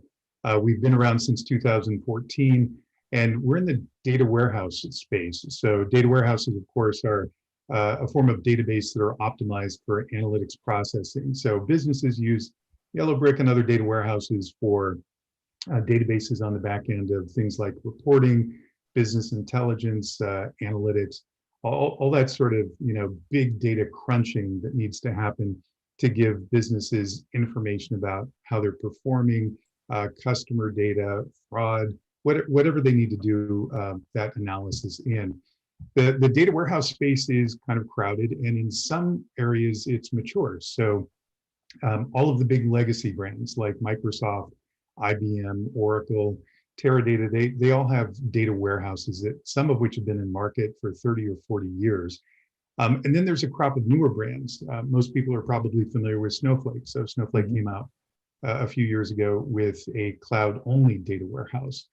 So we're competing in this market just to get noticed against, massive legacy brands that have brand awareness with almost every IT leader and CIO, as well as companies like Snowflake, which had an enormous IPO last year and just got a ton of press because of that IPO and because of their product. So if you notice on the slide right now, the companies that we're competing against have this sort of brand awareness, which most people would kill for, almost 100% brand awareness, right? And we're actually not doing too bad in targeted surveys of the titles that we're going after. So Yellowbrick has done an okay job in getting a certain amount of brand recognition, and also there's some of the brand work that we've done. The gap between awareness and consideration is actually pretty small. So that means our message is resonating, but it's still a really, really crowded market in which we're competing today. Yeah, that's interesting. I mean, and it's got to be, everyone's obviously heard of these larger vendors. I imagine, if you're buying something expensive, there's this old adage of, no one gets fired for buying IBM, right? And so there needs to be a pretty compelling argument to try, a disruptive emerging vendor versus the safe option if you're a large bank like a Wells Fargo or something like that, right? Yeah, that's exactly right. So data warehouses and databases of most types, particularly transaction databases, but also analytics, they may have been installed in a company for more than a decade, and there's an entire ecosystem that grows up around that database. So tools, ad hoc query tools, data motion tools that all work on that foundation. So there's got to be a pretty compelling reason for somebody to swap out their database or their data warehouse. So that's another issue, of course, that we face at Yellowbrick. Yeah. So in this, it sounds like, you have happy customers, which is great. You're starting to gain momentum. In this crowded market, how do you differentiate? Like what stands out? Why would someone choose Yellowbrick versus all these other options that they might know better? Yeah, that's sort of the $64,000 question, isn't it? And we differentiate primarily on tech, but we also differentiate on customer satisfaction. So on the tech side, Yellowbrick is unique in a couple of ways. First, Yellowbrick has complete deployment flexibility. So what that means for businesses is they can deploy Yellowbrick to a public cloud, a private cloud, or their own data center, or any combination. So the business refers to this as hybrid or multi-cloud. And a few vendors have data warehouses that can be deployed to a cloud or on premises, but Yellowbrick is unique in providing an identical product that can be deployed across clouds or across on premises or any combination. The second way that we differentiate technically is we offer incredible performance at scale, any scale, by the way, so small scale or big scale. If a company needs to analyze petabytes of data and make that accessible to 1,000 users who are all running queries and reports simultaneously, Yellowbrick can do that really fast. But there's another area that we differentiate, and that's kind of germane to the conversation today, and that is we've got really incredible customer satisfaction. So Yellowbrick is very customer focused. We spend a lot of time onboarding customers, training customers, working with them once they've been onboarded. Our NPS scores are really high. They reflect the amount of time and effort that we spend with our customers. Our retention rates are really high. And, it feels a little bit funny to say this, but our customers really, really like us. And that's one of the things that makes Yellowbrick unique. Also, one of those things that makes customer marketing a little bit easier is when you have happy customers. But yeah, I guess like anecdotally, you've heard like pretty crazy stories around performance, like 100x better performance and faster performance than our previous vendor, things like that, like from your customers. But have you been able to capture that in a way where you can credibly communicate that to prospects, right? I mean, if you were able to communicate to prospects and say, you're going to get 100x better performance, why wouldn't you try it, right? Like what's the disconnect there? Yeah, the disconnect is a not unique to Yellowbrick, and it's not unique to companies like Yellowbrick that are marketing and selling to large enterprises, particularly large enterprises in the industries that we go after. So financial services, insurance, telco, so really big established companies that tend to be a little bit reticent to share deep information about the technologies that they're using, the improvement or the benefits that they get from that technology. Often they consider that technology to be business critical and sensitive information that they don't necessarily want to share.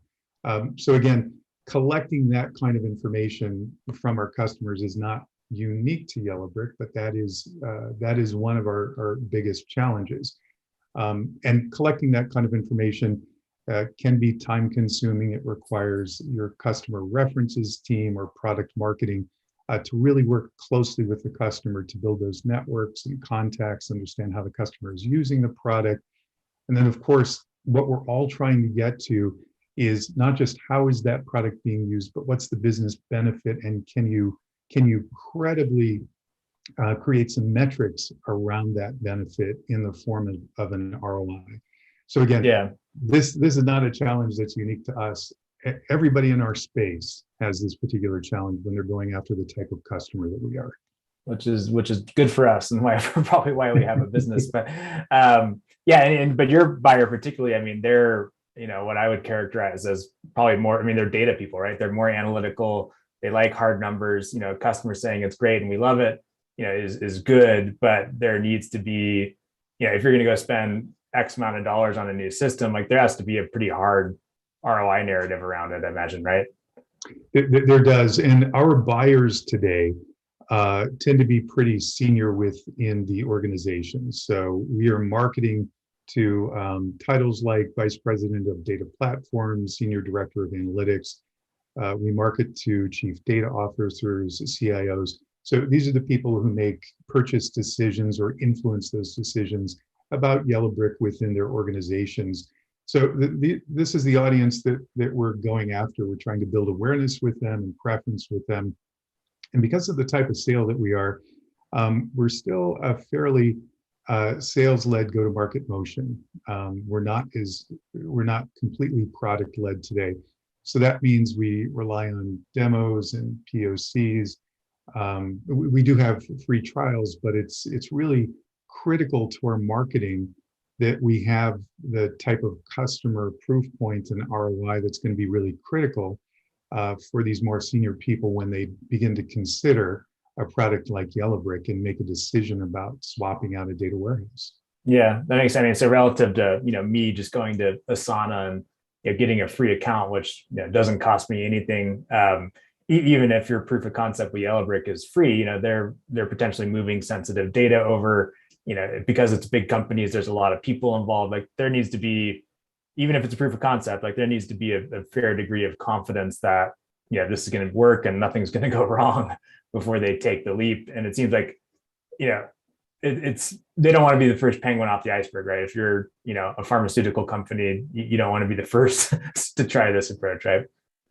In general, that's the case. Now, we're always looking for the individual inside of an organization that tends to be a little bit more of a pioneer and will champion a product like us. But even when we find that person, to your point, they need some sort of a proof point that is metrics driven and ROI based so that they can begin to advocate for us inside their organizations. So there's almost no marketing motion today in which we wouldn't need some sort of metrics-based evidence around the benefits of a product like Yellowbrick.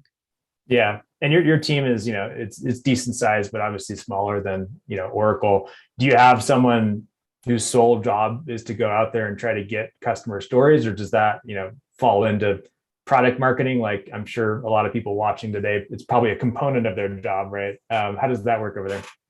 It falls into product marketing today. Now, we are looking for people to come on board and be a part of product marketing. And actually, we have a customer person who's going to be starting later this month. But this all rests with product marketing. Our expectation is that product marketing will create the relationships with the customer, really understand how that product is being used, and then bring that information back to the company so that we can use it in our marketing and sales. Gotcha. Okay. So this obviously gets to, why you ended up choosing user evidence, but I think, for this conversation, obviously we'll show some of the stuff you did with user evidence, but there's some good strategies and concepts that I think any product marketer can apply, whether or not you use user evidence or not. First talking about like, how do we get large banks, for example, that don't traditionally want to do case studies, like how can we give them an opportunity to still share stories in a credible way, but without having to trip up their whole, legal and PR process? Yeah, well, this is where the conversation is going to get kind of meta, by the way, because we're going to be talking about the very thing that we actually do, or we're going to be doing the thing that we talk about. And what I mean by that is I'm going to be talking now about user evidence, and I'm a customer of user evidence. And at the same time, I'm going to be talking about how I use user evidence. So I guess it gets, just a little bit meta in that regard. But right, the metaverse is strong these days. So. But to answer your question, because we have such a small team at our startup, we needed something that we could use that was relatively easy and fast to give us feedback from our customers, as many as we could, and users at different levels within the customer. So not just the executive who made the decision, but the end user who has their hands on the product every day. We wanted to get statistics and stories and as close as we could to ROI. But at Yellowbrick, we just don't have a big enough marketing team that we can reach all of the end users and do these sort of intensive one-on-one interviews. And then, like we've already talked about, a lot of our customers want to make sure that the information that we do gather is going to be kept secure or anonymous. So we might be able to use it in our marketing, but we would have to anonymize it, particularly if it came from a company like a bank or an insurance company. And so when we partnered with user evidence, the neat thing about user evidence is it's all of those things. So it's a product that we can use to collect information from a large group of users that are customers or executive that are customers. But it goes beyond just pulling those stories together. User evidence, as you can see here, takes the information directly from our customers and then analyzes it and pulls it together in statistics and ROI that we can use in our different marketing materials. So for example, it's one thing for us as Yellowbrick to say, based on our research and based on our information, our customers are going to get a 10x improvement or a 25x improvement with their canned reports or with their ad hoc queries. It's quite another thing when customers tell us that. And when multiple customers tell us that, we can pull that information together and compile it into a set of statistics that then we can turn around and use in our marketing. That is really, really powerful. That's much more powerful than us just standing up and making these claims ourselves. And that's what we're able to get with user evidence by putting out these surveys into market, working with Evan's team to get that information back. And then user evidence automatically compiles it and gives us these little metrics that we can use in our marketing and sales materials. Yeah, I thought that part was interesting, the statistical evidence, because when we think of customer marketing, typically, the normal model we think of is like a case study, for instance. But I think particularly like with millennial buyers, right? It can be a toothbrush, something small. Like I'm going to go to Amazon and read like 40 reviews, and there needs to be like a quantity. And so if I go and see just one story, that's good, but like I want to see 349 users and it's an average of 4.7, right? So I think that aggregated information that you created, particularly like with a very quantitative performance ROI narrative that you guys are selling, lended itself really well to this kind of broader based survey research approach.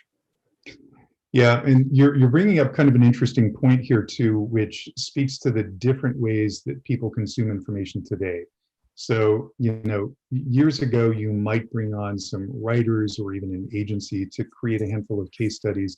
They would spend a lot of time interviewing the customers and putting together really nice but kind of long profiles of these customers. Our preference today is to have as many proof points as we can that tend to be a little bit more short and compact and make a point together from a variety of different customers. So yeah, we're looking for a slightly different type of scale here. Granted, we want some deeper stories into industry specific customers, but we also want to collect as much information as we can from a broad variety of our customers. So, the first survey that we did with user evidence, we got over 40 proof points back from that single survey. And that's super beneficial to us. We could have never gathered that much information, doing this sort of old-fashioned manual outreach that I think a lot of product marketing teams do.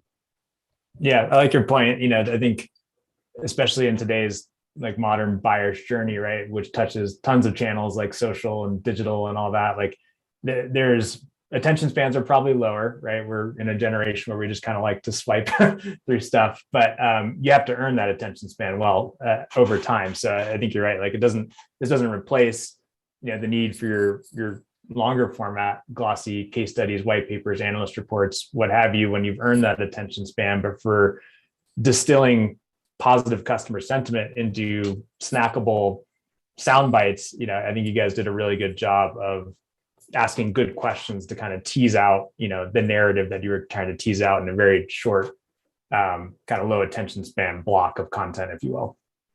Yeah, thanks. And that is key, by the way, to making sure that this is a successful program, which is doing a lot of thought and planning about the type of information that you want to get back, the type of responses that you want to get back through user evidence, and then putting together the questions in such a way that you elicit those responses.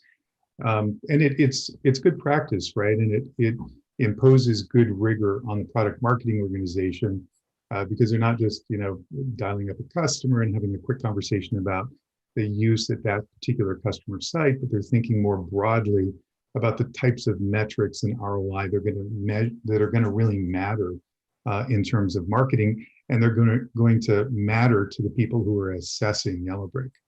Yeah, interesting. So you have this, cool library of content now. What do you plan to do with it, or how are you going to use this? We've just started using it in a few different ways. So we're using it in marketing programs like our corporate website, our social feeds. We've started to include it in outbound marketing, in email nurtures, anywhere that you might want some sort of a user-generated stat like that. And I apologize for the phone ringing. Blowing up.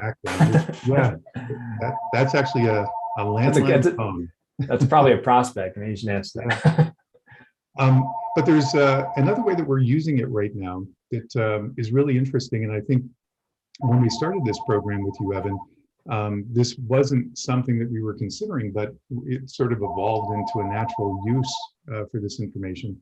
And that is to connect it with a lot of the peer review sites that are out there. So, when we had this conversation initially, it occurred to both of us that this is really great information that we're bringing in from our customers. So they're, sort of singing our praises. We're pulling together metrics and ROI. And there are many other channels out there for this information to get out, including peer review sites like Gartner Peer Insights, G2, Trust Radius, all of these sites that are part of the buyer journey today. These sites have become increasingly important as people, seek to self-educate and better understand these products.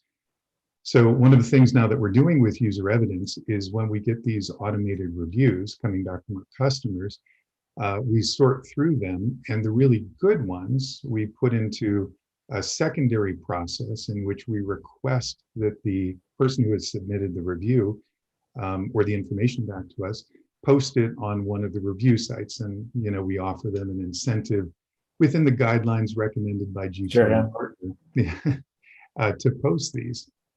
And it's been really successful for us to connect the process that we've put together to collect this information from our customers with the peer review sites that are already out there, and it's just a natural thing to connect these two processes together.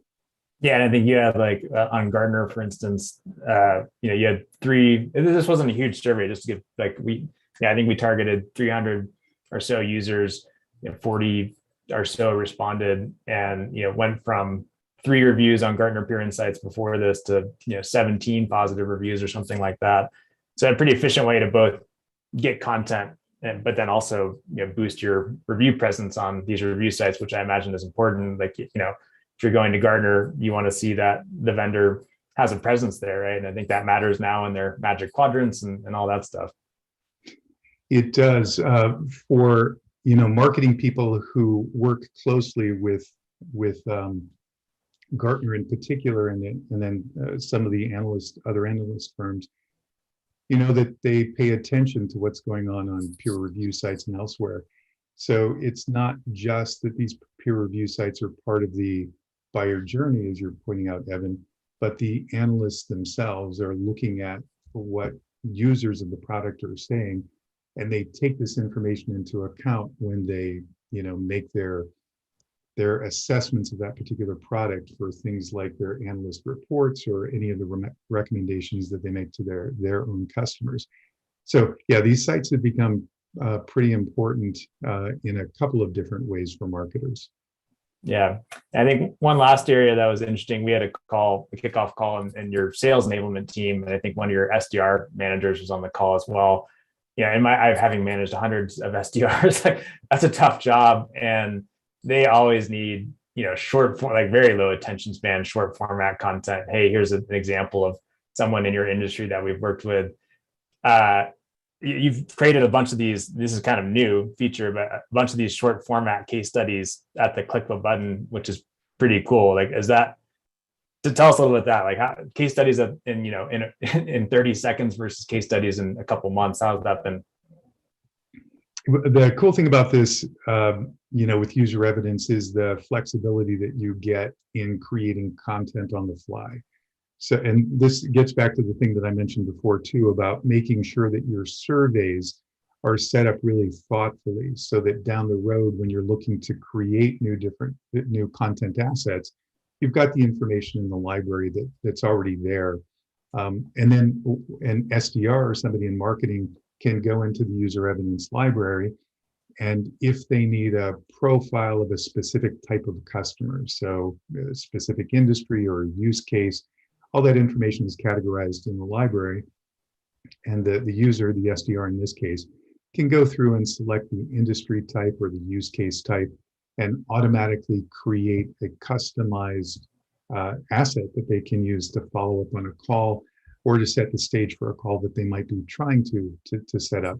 So it's made it, I don't want to say completely automated, but it's made it so much easier to create this content quickly and to give the end users the flexibility that they need to assemble that content for whatever sort of outreach or example that they might need to provide. Gotcha, that's interesting. Yeah, more ammo, certainly. Awesome, well, thank you. That's super helpful. I think we have some time actually from some questions. I see a couple coming in. One from Aria here. How long did it take from when after you crafted your survey to start seeing results and start building content? It was fast, and Evan, you can help me answer that question, but I think from the time we launched the survey until we were using the information was under 3 weeks. In fact, I want to say it was a little over 2. Yeah, I think that sounds about right. And the inputs were, you provided a list of 300 users or so and their email addresses, and we conducted an email campaign.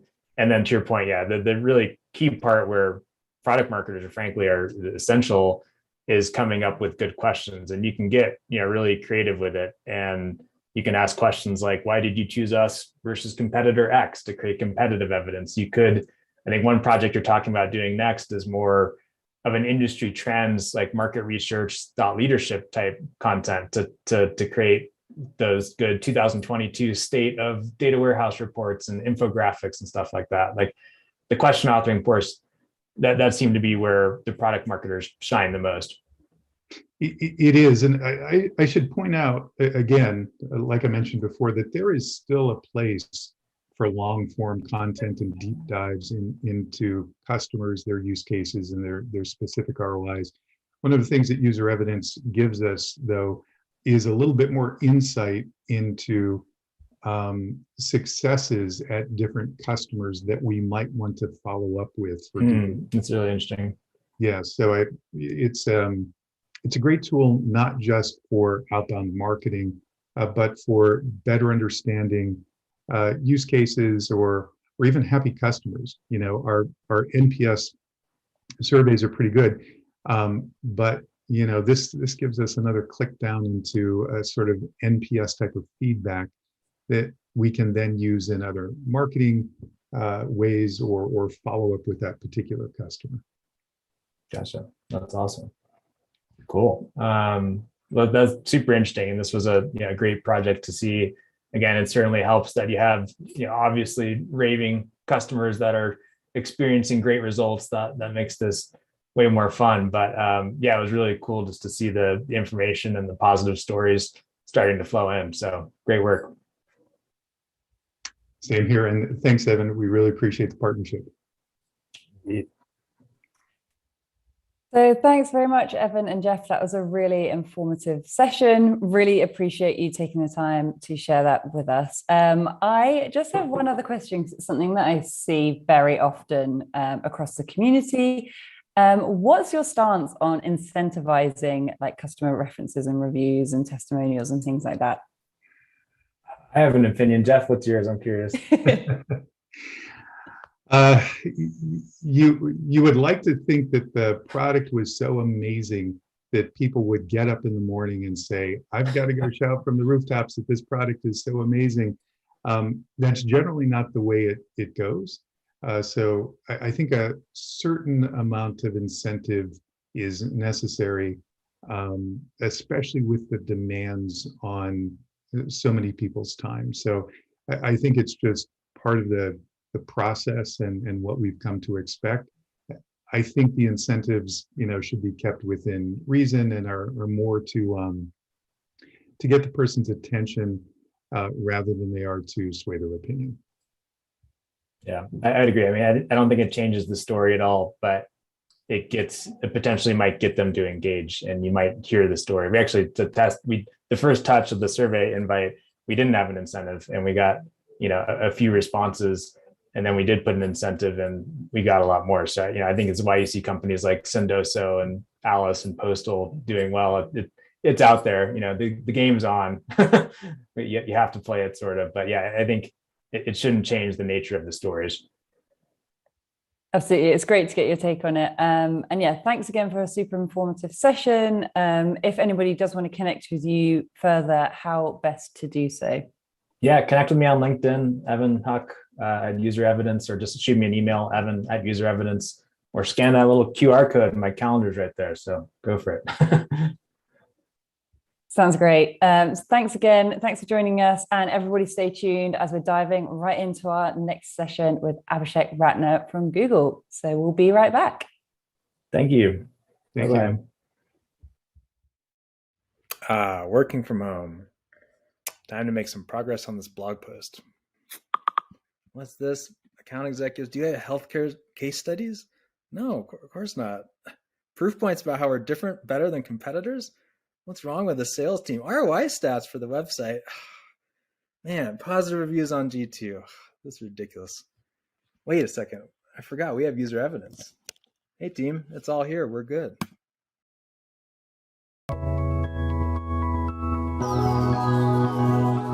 Hi everyone. We hope you're enjoying Product Marketing Trailblazers so far. Just before we jump into the next session, I want to share some info on a very exciting project we have been working on here at PMA. As you know, here at PMA, we are dedicated to elevating the role of product marketing. But as the function grows, we have been focusing on how to develop the best product marketing leaders for now and the near future. So if you're harboring hopes of becoming a product marketing C-suiter, this is for you. Equip yourself with essential knowledge and skills with PMA's fellowship program, our 8-week interactive course taking place from January 17th. Built alongside director and VP level PMMs from distinguished brands such as Amazon Web Services, LinkedIn, and Uber, the program is packed with over 40 hours of education that'll help you learn, share, and enhance your credentials. Join experienced leaders from the likes of Shopify, Gong, and Airslate as they share indispensable knowledge on the topics needed to flourish in a leadership role. From scaling teams, data, budgets, to strategies, project management, and influence. Gain unprecedented access to tried and tested tactics, strategies, and methodologies that'll help you build an exemplary strategy. Plus, an exclusive fellowship alumni, 14 templates and frameworks, live weekly workshops, and actionable coursework. Enroll today at pmmalliance.co/fellowship and take the first step towards becoming a C-suiter of tomorrow. But for now, we're headed on back over to Product Marketing Trailblazers.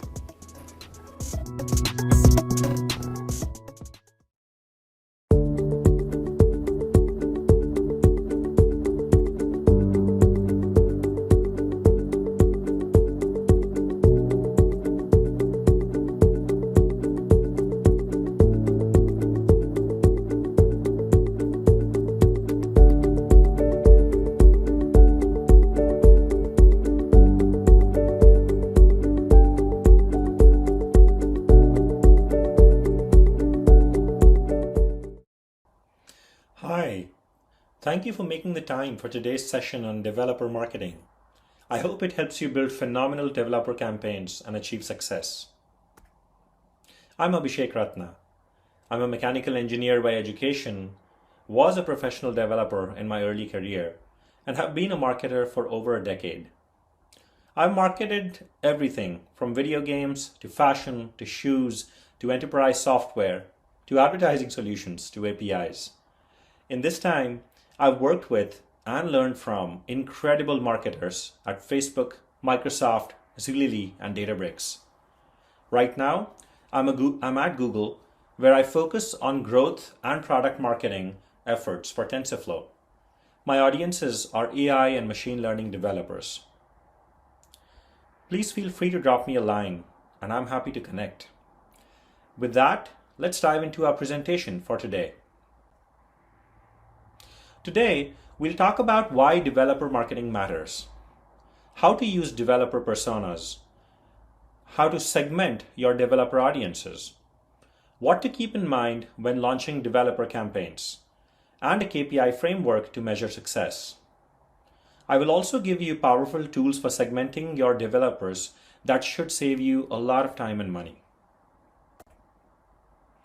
Let's start with understanding why developer marketing is fundamentally different. The times have changed.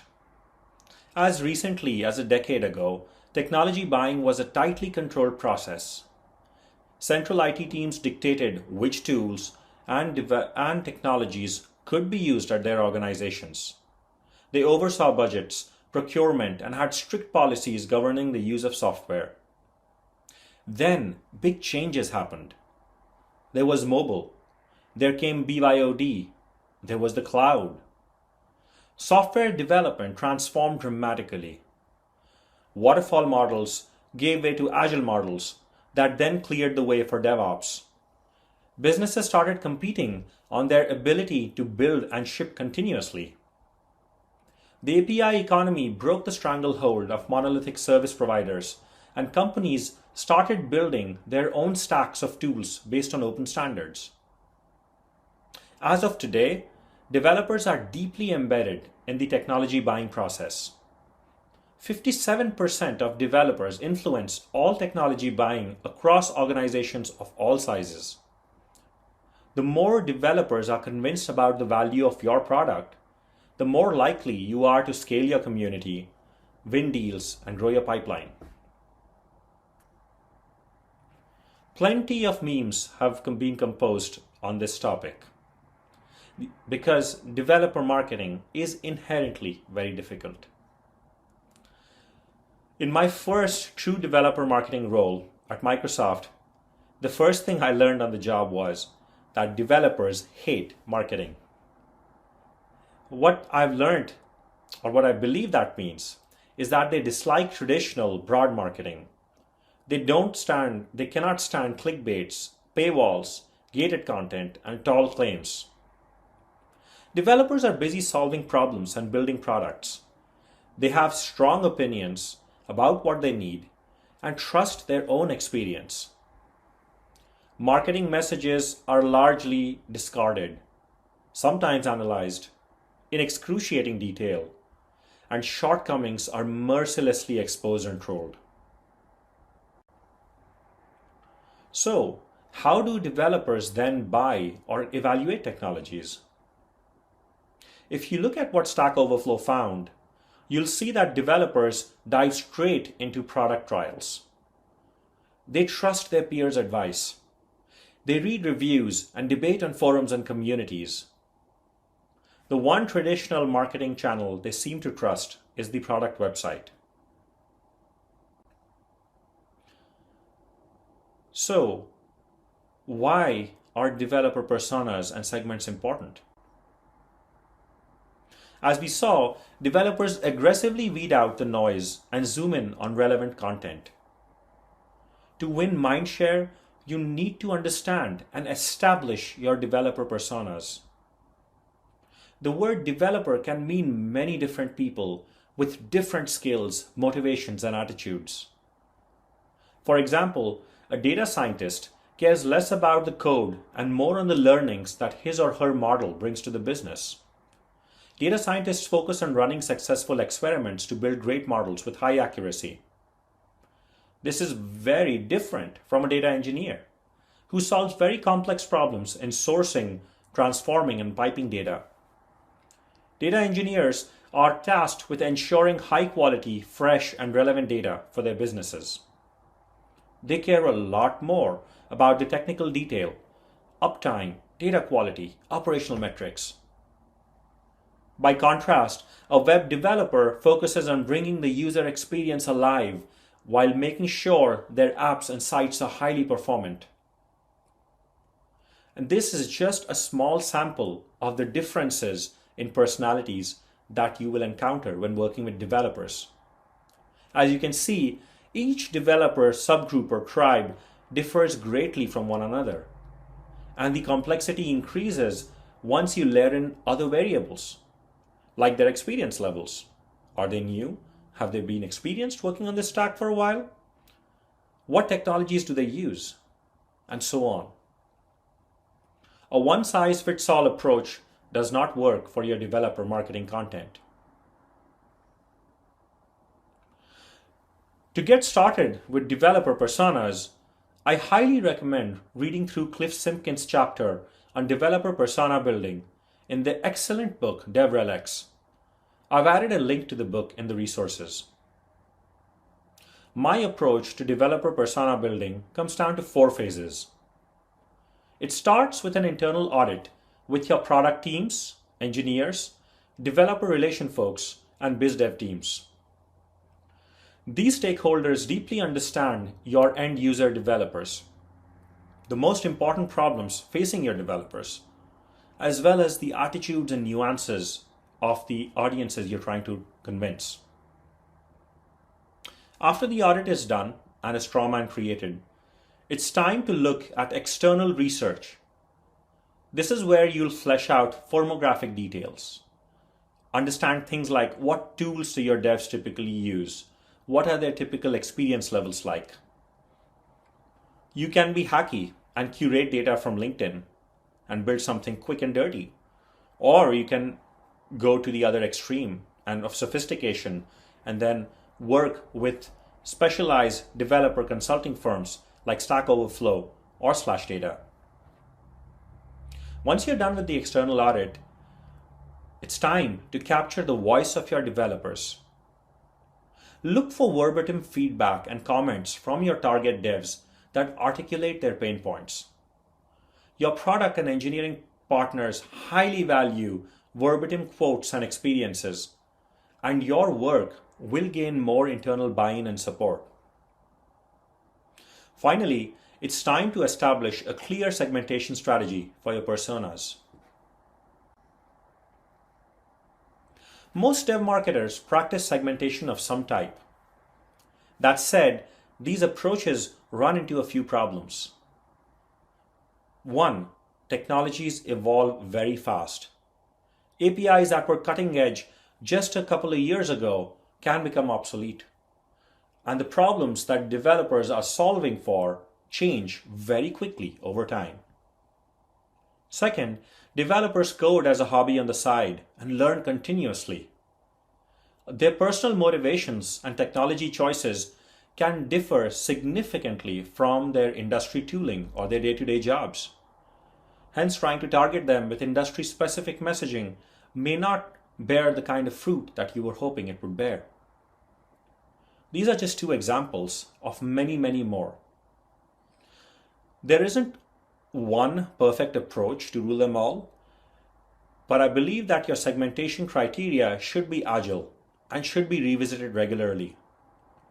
Personally, I've used a combination of decision-making authority, professional titles and profiles, technologies they're working on, as well as goals or common use cases to be good ways of segmenting my audiences.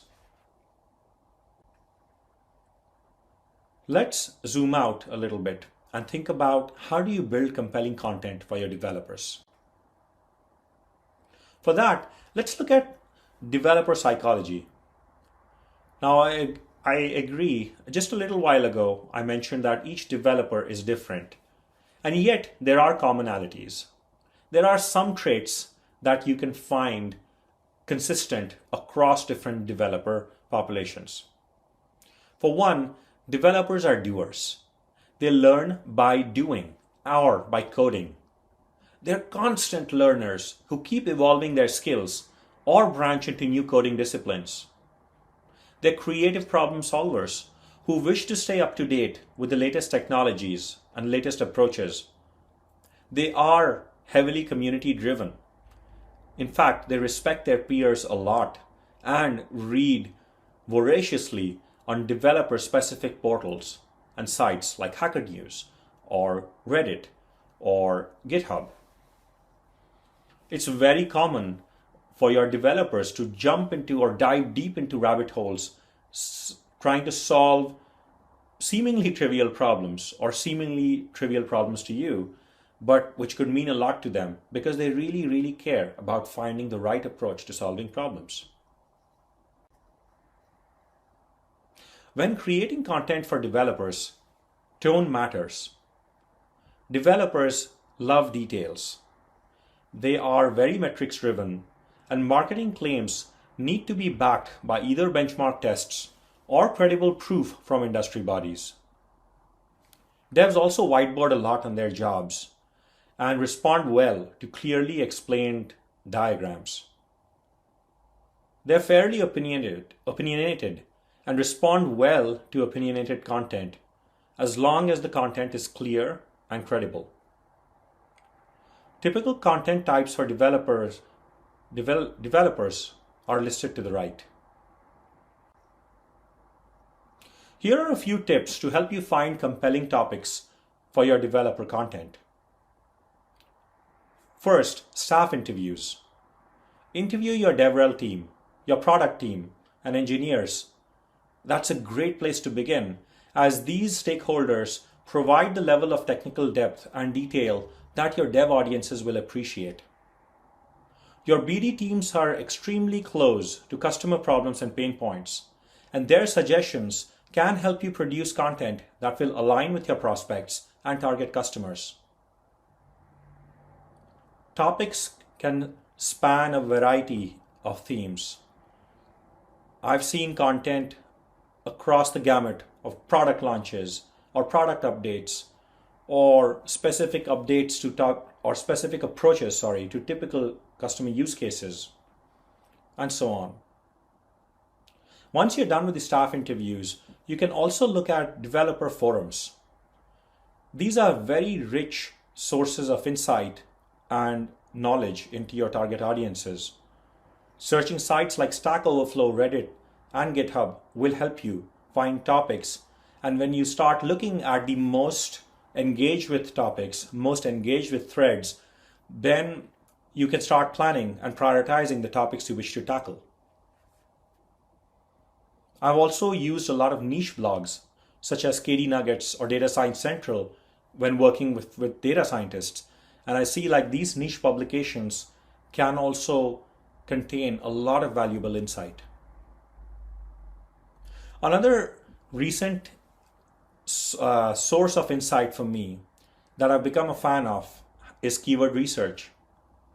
Developers extensively rely on Google search to solve problems, to look for solutions, to research areas, and a rigorous, structured way of approaching SEO research for dev topics can give you valuable insights.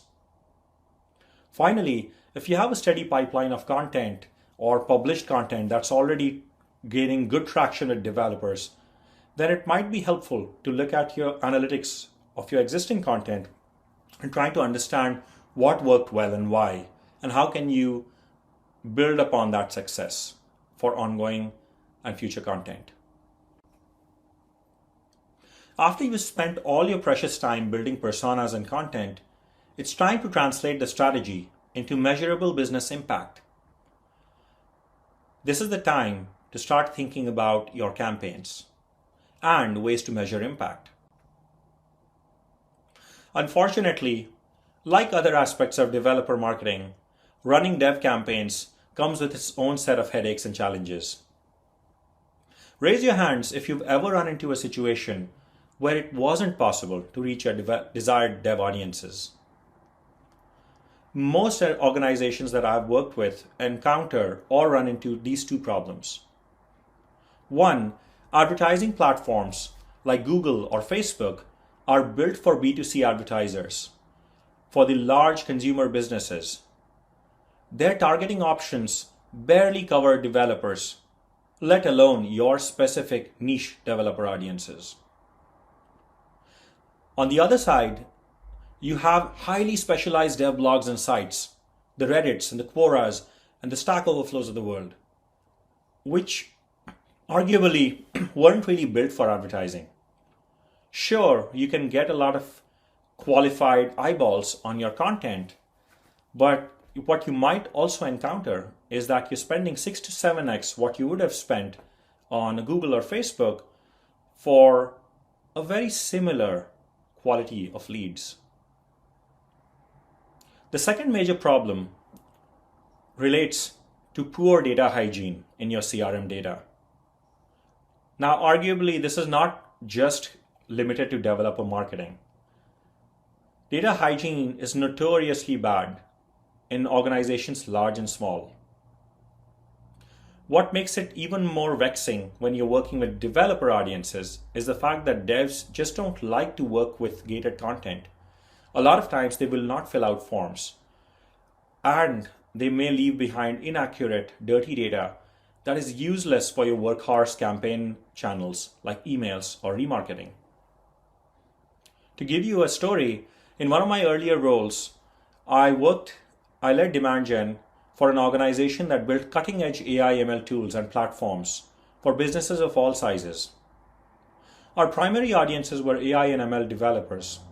That meant data scientists, data engineers, and we also tackled business decision makers and influencers. Over a few years, we had built up a fairly sizable marketing/sales database. These leads came from many sources, from list buys to acquisition campaigns, from customer support teams to different sort of form submissions. The data quality, to put it mildly, was terrible. 30% of leads had no profile or job information. The remaining 70% of leads, from an overall database of about 500,000 leads. So to put this in context, out of almost 500,000 leads, we had data on only 70%. And within that 70%, the devs had entered 93,000 distinct job titles. 93,000.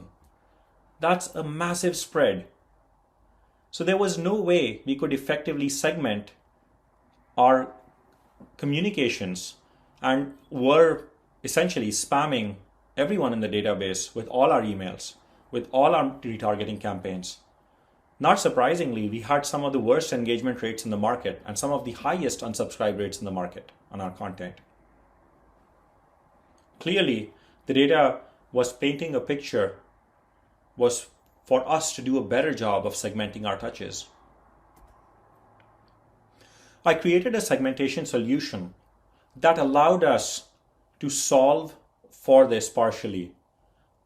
With this solution in place, we were able to cut unsubscribe rates by 40% and improve our campaign ROI by over 250%. I have open sourced this solution and you can use it. You can find it on GitHub using the link here, and hopefully it will serve you well in your developer campaigns. The code is completely flexible, so you can tweak the criteria to your liking and run with it. This program is called Persona Maker. It was built in Python. What it does is it looks at job titles of your developers and sorts them into the right tier of decision-making authority and the right bucket of professional interest. And what that does is effectively you can condense these. In our case, what it did was we condensed these 93,000 job titles into 4 to 5 distinct buckets.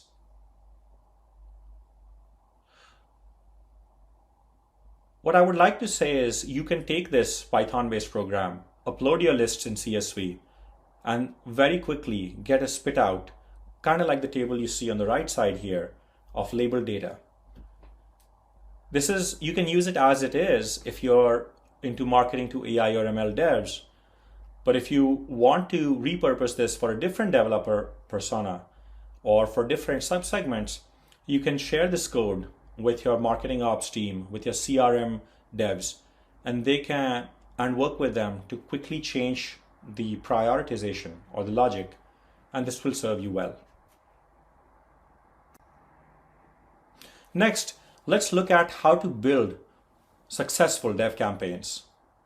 Now, this is coming purely from my experience. By all means, there are more authoritative sources to look at. I encourage you to dive into this topic, as there is really no one size that fits all. There's room for everyone to be creative when it comes to campaigns. However, there are certain principles that work well, and I'd like to share what I've found. On the left, I've listed some of the more popular campaign types that have worked well for me. And on the right, I've listed typical digital channels that I've used to engage devs. I've also listed the kind of tactics within each bucket or within each channel that have worked well. And then finally, I'm leaving you with a few best practices that apply to each channel. Finally, we need to measure our impact. What I'd like to share now is a list of important metrics that I've seen over the years in dev marketing. Your primary KPIs will typically include active developer counts, product usage or downloads, revenue, and/or developer satisfaction. Of course, there are many variations, and the list can vary based on your industry or targets. Channel level engagement metrics obviously vary by channel and can ladder up to top level metrics. I watch these channel metrics very closely because they're usually a good leading indicator of how well your content is engaging your audiences and therefore moving the top line. We've covered a lot of material today and touched upon important topics that merit further deep dives. Let's recap what we learned today. We noted why it's important to understand developer and developer marketing. We saw a process to build your target dev personas that are aligned to your business. We explored developer psychology in a little detail and saw how to create compelling content for these audiences. We discovered the power of segmentation and walked through a powerful tool for segmenting your developers. We explored a cheat sheet with campaign offers and channel-level best practices for dev campaigns. Finally, we looked at a framework for measuring the effectiveness of your dev marketing. It's been an absolute pleasure connecting with you today, and thank you for your time. I will leave you with a list of a few of my favorite developer marketing resources here. Thank you, and I would like to open it up for questions.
Whether you're joining a Product Marketing Alliance event for the first time, or if you're a seasoned regular, welcome to Product Marketing Trailblazers.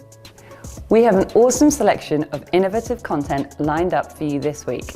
But before we dive in, I just want to say a huge thank you to our sponsors, speakers, and you, our lovely audience, for joining us. From wherever in the world you are watching, we're sure you'll enjoy today's talks. To get the most out of these sessions, please ensure you're sharing your feedback and asking your questions in the comments section for our speakers to answer. Each of the recordings from today's sessions will be added to our on-demand library. If you aren't already, then why not become a PMA Pro member and benefit from unlimited access to exclusive templates, frameworks, and our entire library of video content from all our events. So with all that to come, let's dive right in.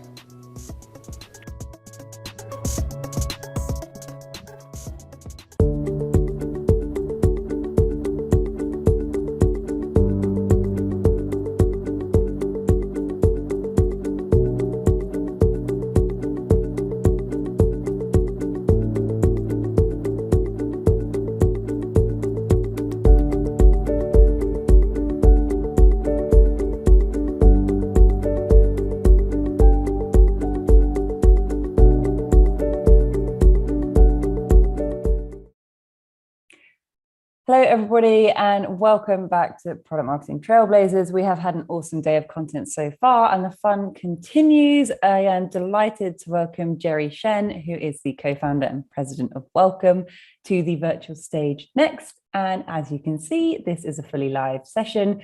So please do, if you've got any questions for Jerry, add them to the comments throughout the session, and we'll be catching up in the end to run through them. So very warm welcome, Jerry, over to you. Thanks, Rose. So Rose has just informed me that I'm the last session today, which I did not realize. So I just want to thank you guys for sticking with it and staying until my session. I promise I'll make it worth your while. And I know I'm between you and probably lunch or dinner, depending on wherever you are. So appreciate it. So what are we going to be talking about today? We're going to be talking about how to market a pivot, all right? We're in the software industry, so pivots are very common, whether you're pivoting markets, you're pivoting products, maybe a different feature that's targeted toward a totally different audience in particular.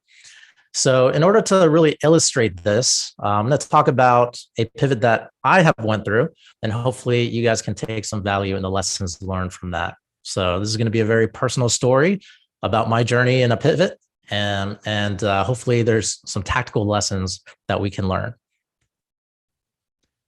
So first of all, a little bit about myself. I've been actually doing startups for the past 12 years or so.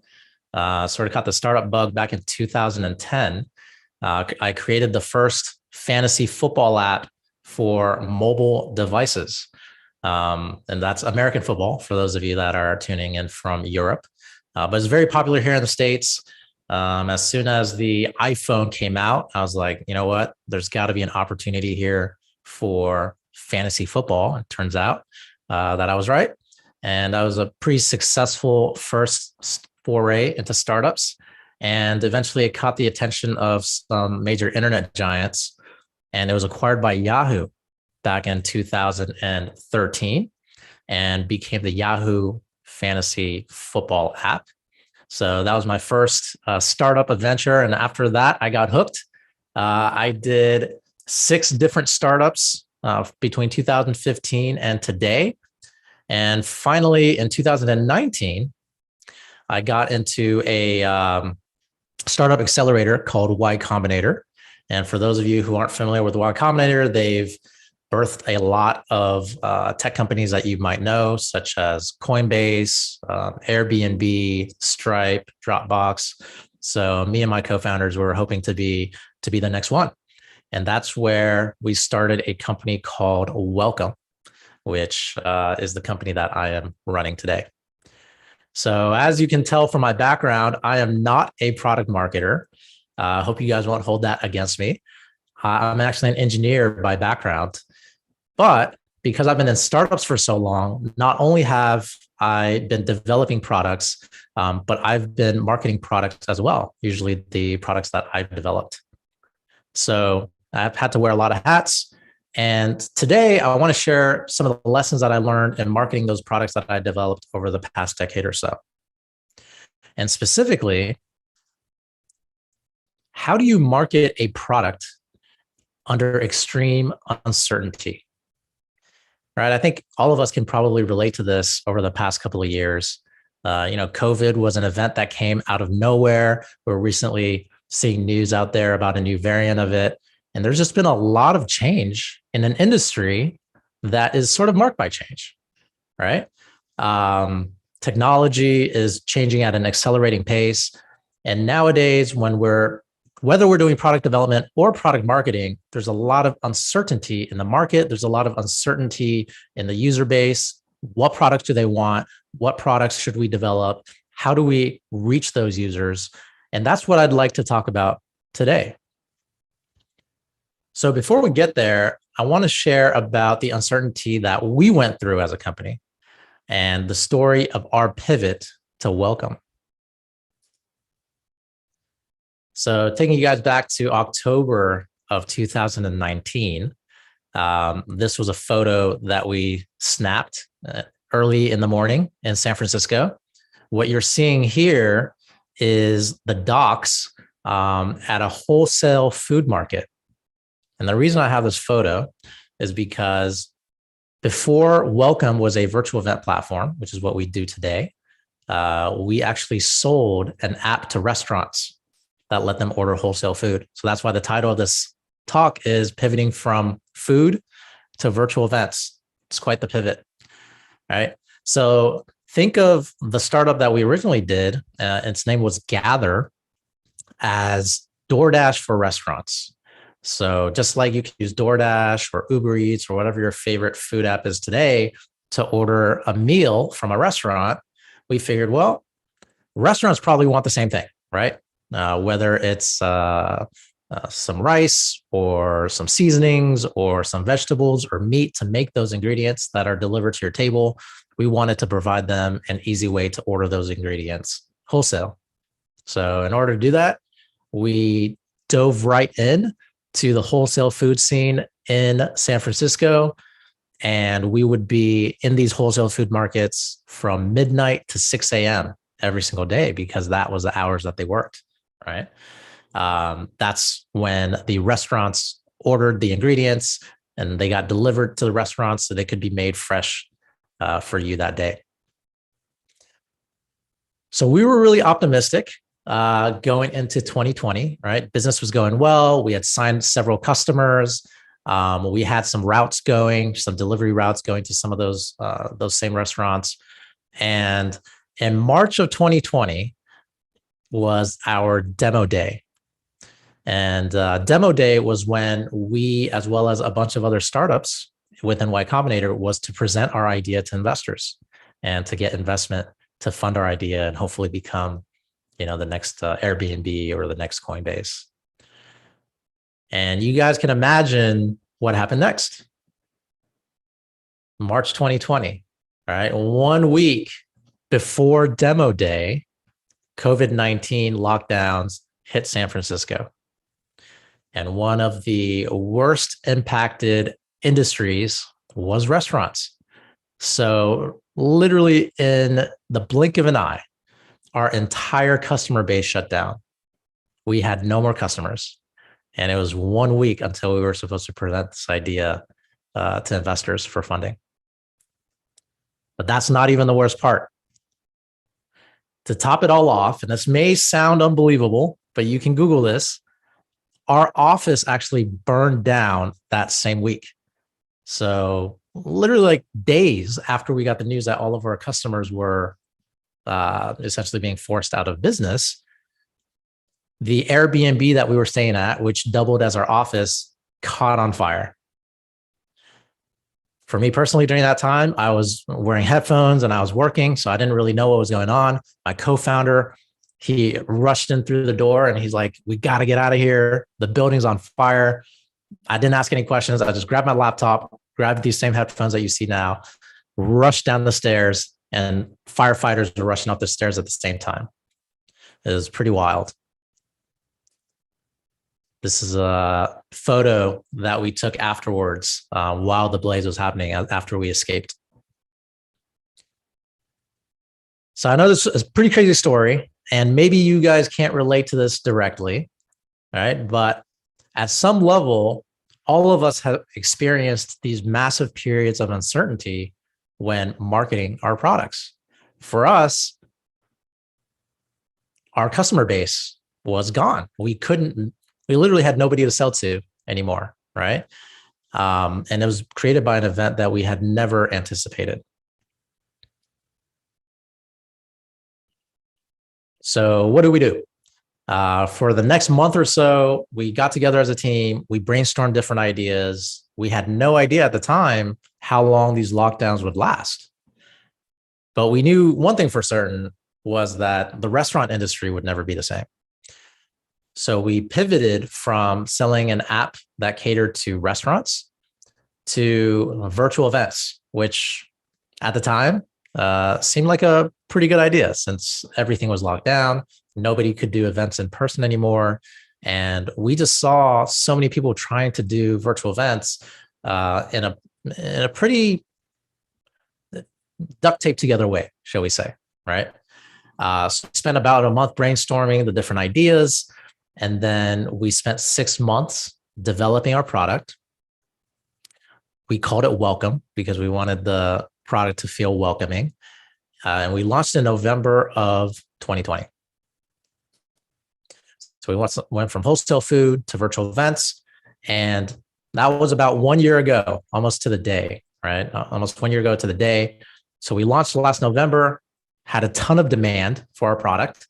And we made over $5 million in under a year, which is pretty crazy, actually, for startups. Usually it takes about 5 years to hit $1 million for the average startup. And we essentially quintupled that in less than a year.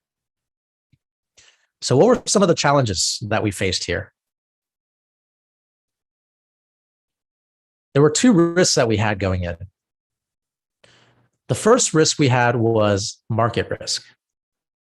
Do our customers actually want this product or feature? We didn't really know. The second risk that we had was messaging risk. Does the messaging for our product or solution resonate with those same customers?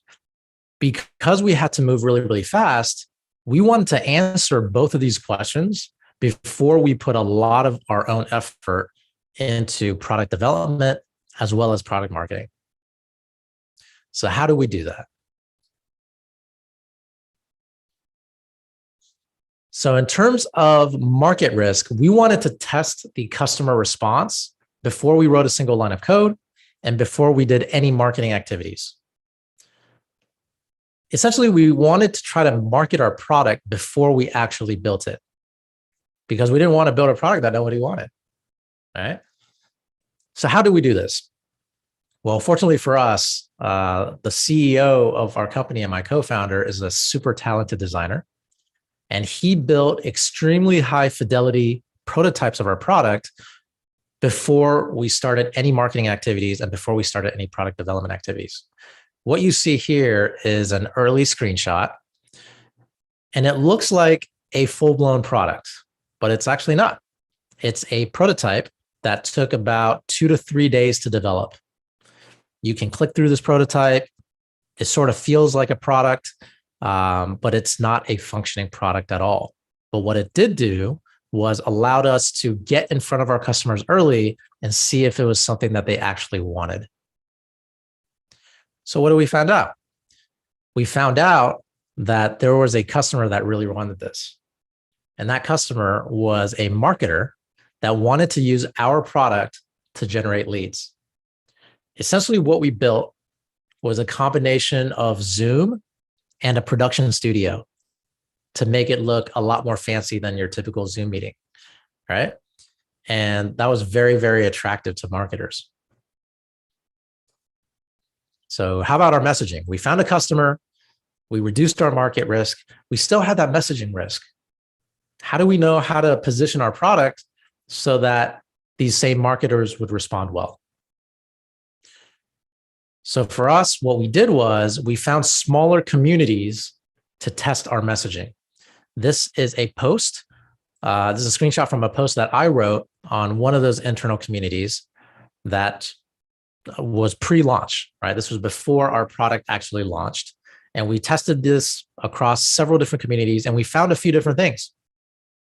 We found that the words jaw-dropping and Apple Keynote performed really, really well, right? Marketers really vibed with those phrases. And because they wanted an event, they wanted event software that was amazing and made their brand look good or jaw-dropping. And around this time, Apple had produced arguably one of the most incredible virtual events that anybody's ever seen, right? So we wanted to anchor to that and say, look, with Welcome, you can produce something that looks like that. And we learned that marketers wanted something really high quality. And we did all of this before really investing a lot of money in marketing activities. So as a result of that, when we finally launched last November, we knew the exact language that we wanted to use, and we knew the exact target audience that we wanted to target. And we had a high degree of confidence in that, even though there was a lot of risk and there was a lot of uncertainty. This is a screenshot from one of the press articles surrounding our launch, right? And at this point, we had evolved it a little bit, right? We knew that marketers wanted something that was very high quality. So we anchored ourselves to be the Ritz-Carlton of virtual events, right? Four Seasons or the Ritz-Carlton. And that resonated really, really well. We got a lot of positive media impressions from this and a ton of leads from our launch.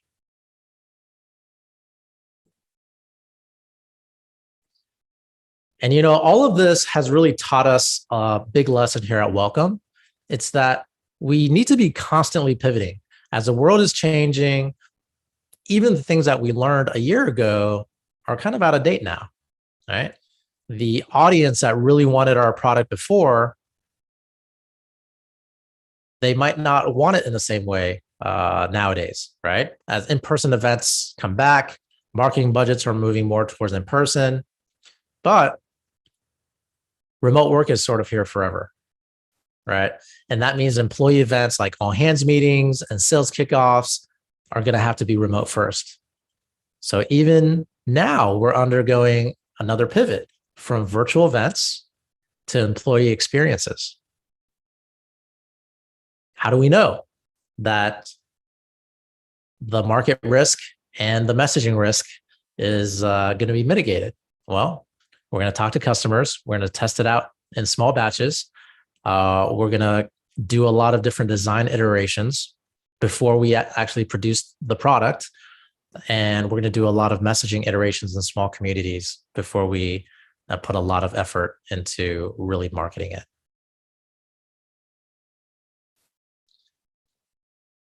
So hopefully that was helpful for you guys. Thank you very much. And if you guys have any questions, we'd be happy to address those. Awesome. Thanks so much, Jerry. Really interesting story there.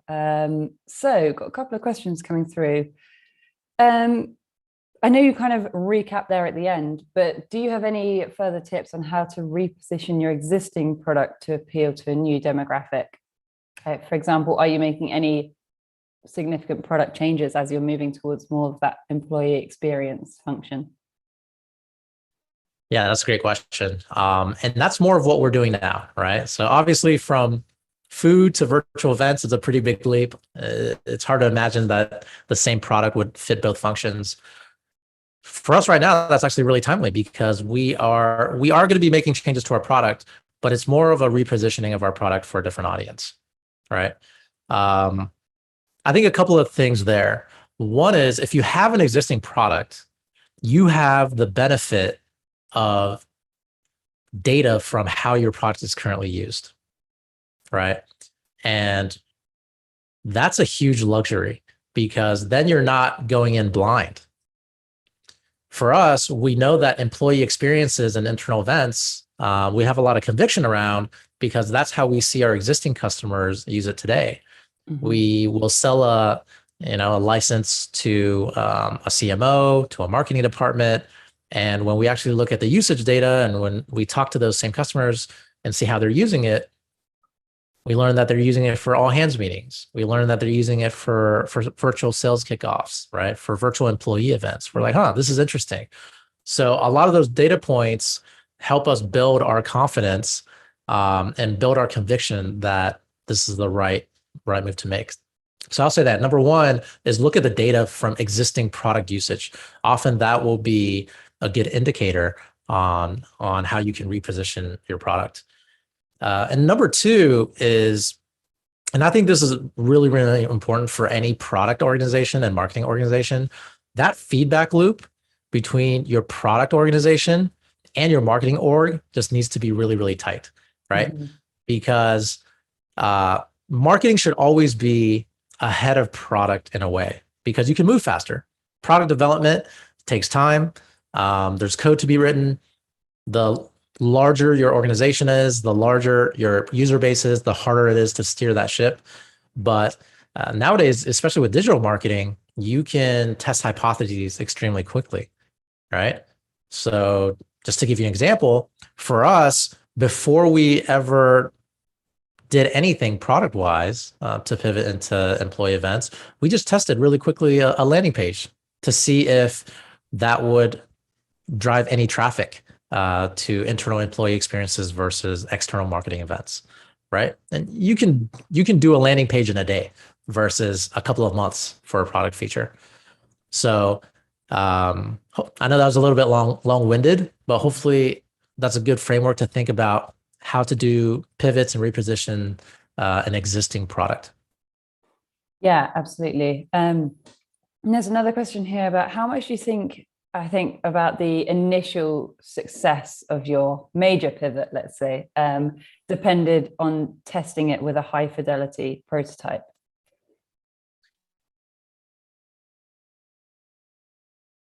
That's an interesting question. I would say for us, it made a huge difference, but that was mainly because our product is very visual, right? We're selling to marketers. It's live video. It's very experiential. So it's very difficult to test the reaction to that without a high fidelity visual prototype that people can actually play with. Now, if you're selling a different type of product, which is less visual, maybe it's not quite as necessary. But I would say for a lot of buyers, right, they want to get their hands on the product. They want to try it out. And this is something that we always talk about as a team. It's like buying habits are changing, right? People don't necessarily want to fill out a demo form and then go through a sales discovery call and then go through a demo, right? They want to play with the product as soon as possible. So I think in order to really cater to that, having some sort of prototype that they can play with as early as possible would be highly beneficial. Yeah, absolutely. Product-led growth seems to be unstoppable, and that's a hot topic of conversation across the day today. So there's definitely a trend emerging. Interesting question here, and actually I think it goes for both your brand names of Welcome and Gather. But did you have any trouble when people were Googling you and trying to, discover you organically with those name choices?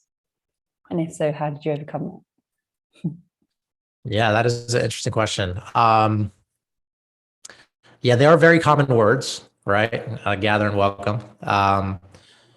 For us, we didn't really over-index on the organic searches that much because our initial strategy, and it's still our strategy today, was the best growth channel is always word of mouth from happy customers, right? So with events, there's an inherent virality to it because if you attend an event and it's on a certain platform that you like, you might be likely to recommend that to your team or to your marketing department or something like that, right? So for us, it wasn't a huge issue that if you just Google the name Welcome or Google the name Gather, it didn't show up at first. We are pretty high now. We did work on SEO for the past few months, so we are pretty high when you do Google us now. But at least initially, it wasn't a big focus of ours because we wanted our customers to be the primary growth channel for us. And that worked out pretty well. Yeah, it's a really interesting approach to take for sure. So a couple more questions. Obviously, your work environment was super agile, but I guess, do you have any advice of how people can translate some of this innovative thinking to a more traditional setup? Yeah, that's a great question. So I mentioned in the beginning, I've been doing startups for the last 12 years, right? So I've been used to this environment. But before I started doing my own startups, I actually worked at a huge company. So now exactly what that's like. In fact, it was probably one of the largest companies out there, Lockheed Martin. I think they had 130,000 employees at the time. So I can definitely empathize with trying to innovate in a larger organization. But I will say this. One thing that I've noticed, especially working in larger organizations, then I also got acquired by Yahoo, right? So that was a larger organization there. I think people often underestimate how much of an impact that one person can make in those organizations, right? And I think about it as almost like being an entrepreneur within a larger company. So I'll give you a practical example. So when I was first acquired by Yahoo, my title was technically director of engineering, right? I'd led the engineering team at Yahoo Sports. But I also decided, you know what? I want to create a completely new product from scratch. I didn't really know how to do that within the context of a larger organization, right? I wanted to create a product and help market it completely from scratch. It had never really been done before at the company. But I just went ahead and found the right people in marketing, in legal, in sales, in design, and got enough buy-in from within the organization to say, hey, let's go ahead and do this. And the end result was within 2 years, my 2 years there, I had actually launched a completely new product on desktop and mobile and marketed it in a short amount of time, right? So I think being in a larger organization, yes, there are going to be more challenges, but I think a lot of these same principles can still apply.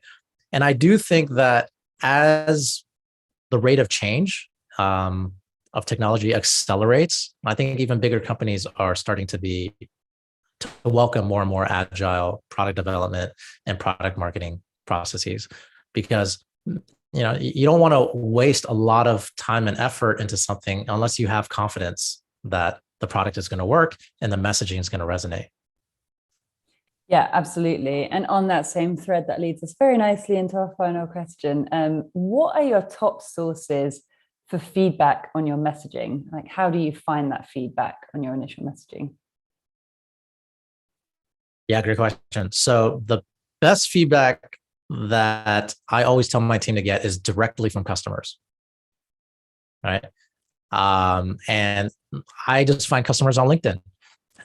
Now I have customers that actually use the product, but before then, I would just cold message people that I thought would be interested on LinkedIn. And you'd be surprised how responsive they are. A lot of people want to help. A lot of people are interested in trying out new technology. So I would just send them a message and say, hey, this is what I'm working on. Is this something that's interesting to you? If it is, would love to chat and find out, more about what you do, more about what your day-to-day is, and how this could potentially solve your problems.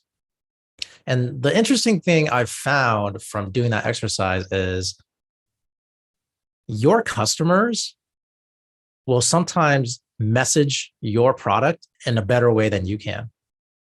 Because when you tell them what your product actually does, right, they're sort of translating it in their own minds. And when I ask them, so how would you describe this product? What they come back with is actually gold, because they're actually interpreting it and how it's useful for them. And often, that language is something that I could never have thought of on my own. So I think direct customer feedback for messaging is critical. And I think you're going to find a lot of gems if you're actually out there talking to customers. We actually hired a product marketer a few months ago, and she asked me for advice on what she should do for her first month there. And I said, just talk to customers. That's the most important thing, right? Because pretty soon you'll realize that whatever I tell you is not going to be as valuable as what a customer actually tells you. Mm-hmm. Yeah, that's super interesting. Again, another theme that we're seeing so prevalent at the moment in the product marketing conversation is how do you actually harness that voice of customer and reflect that in your messaging across the board? Because you're right, they put it in terms that you could only dream of, and that's exactly the solution that you're trying to solve. So why not kind of capture that and use it to your advantage? So some great advice. But yeah, I really want to say thank you so much, Jerry, for joining us and for taking the time to answer those questions. If people wanted to connect with you further, how best are they to do so? Yeah, feel free to send me an email. I'm Jerry, Jerry, at experiencewelcome.com. Happy to connect there. I'm also on Twitter, and my Twitter handle is at Big Noggins, or you can also find me on LinkedIn. Happy to connect in either of those methods. Perfect. Well, thanks again. And thank you everybody for tuning in today and for all your engagement and questions. Really appreciate it. And remember, we are back live at 9 a.m. Eastern, 2 o'clock my time tomorrow morning. So we will see you then. Thanks again, Jerry. Bye. Thanks, Rose.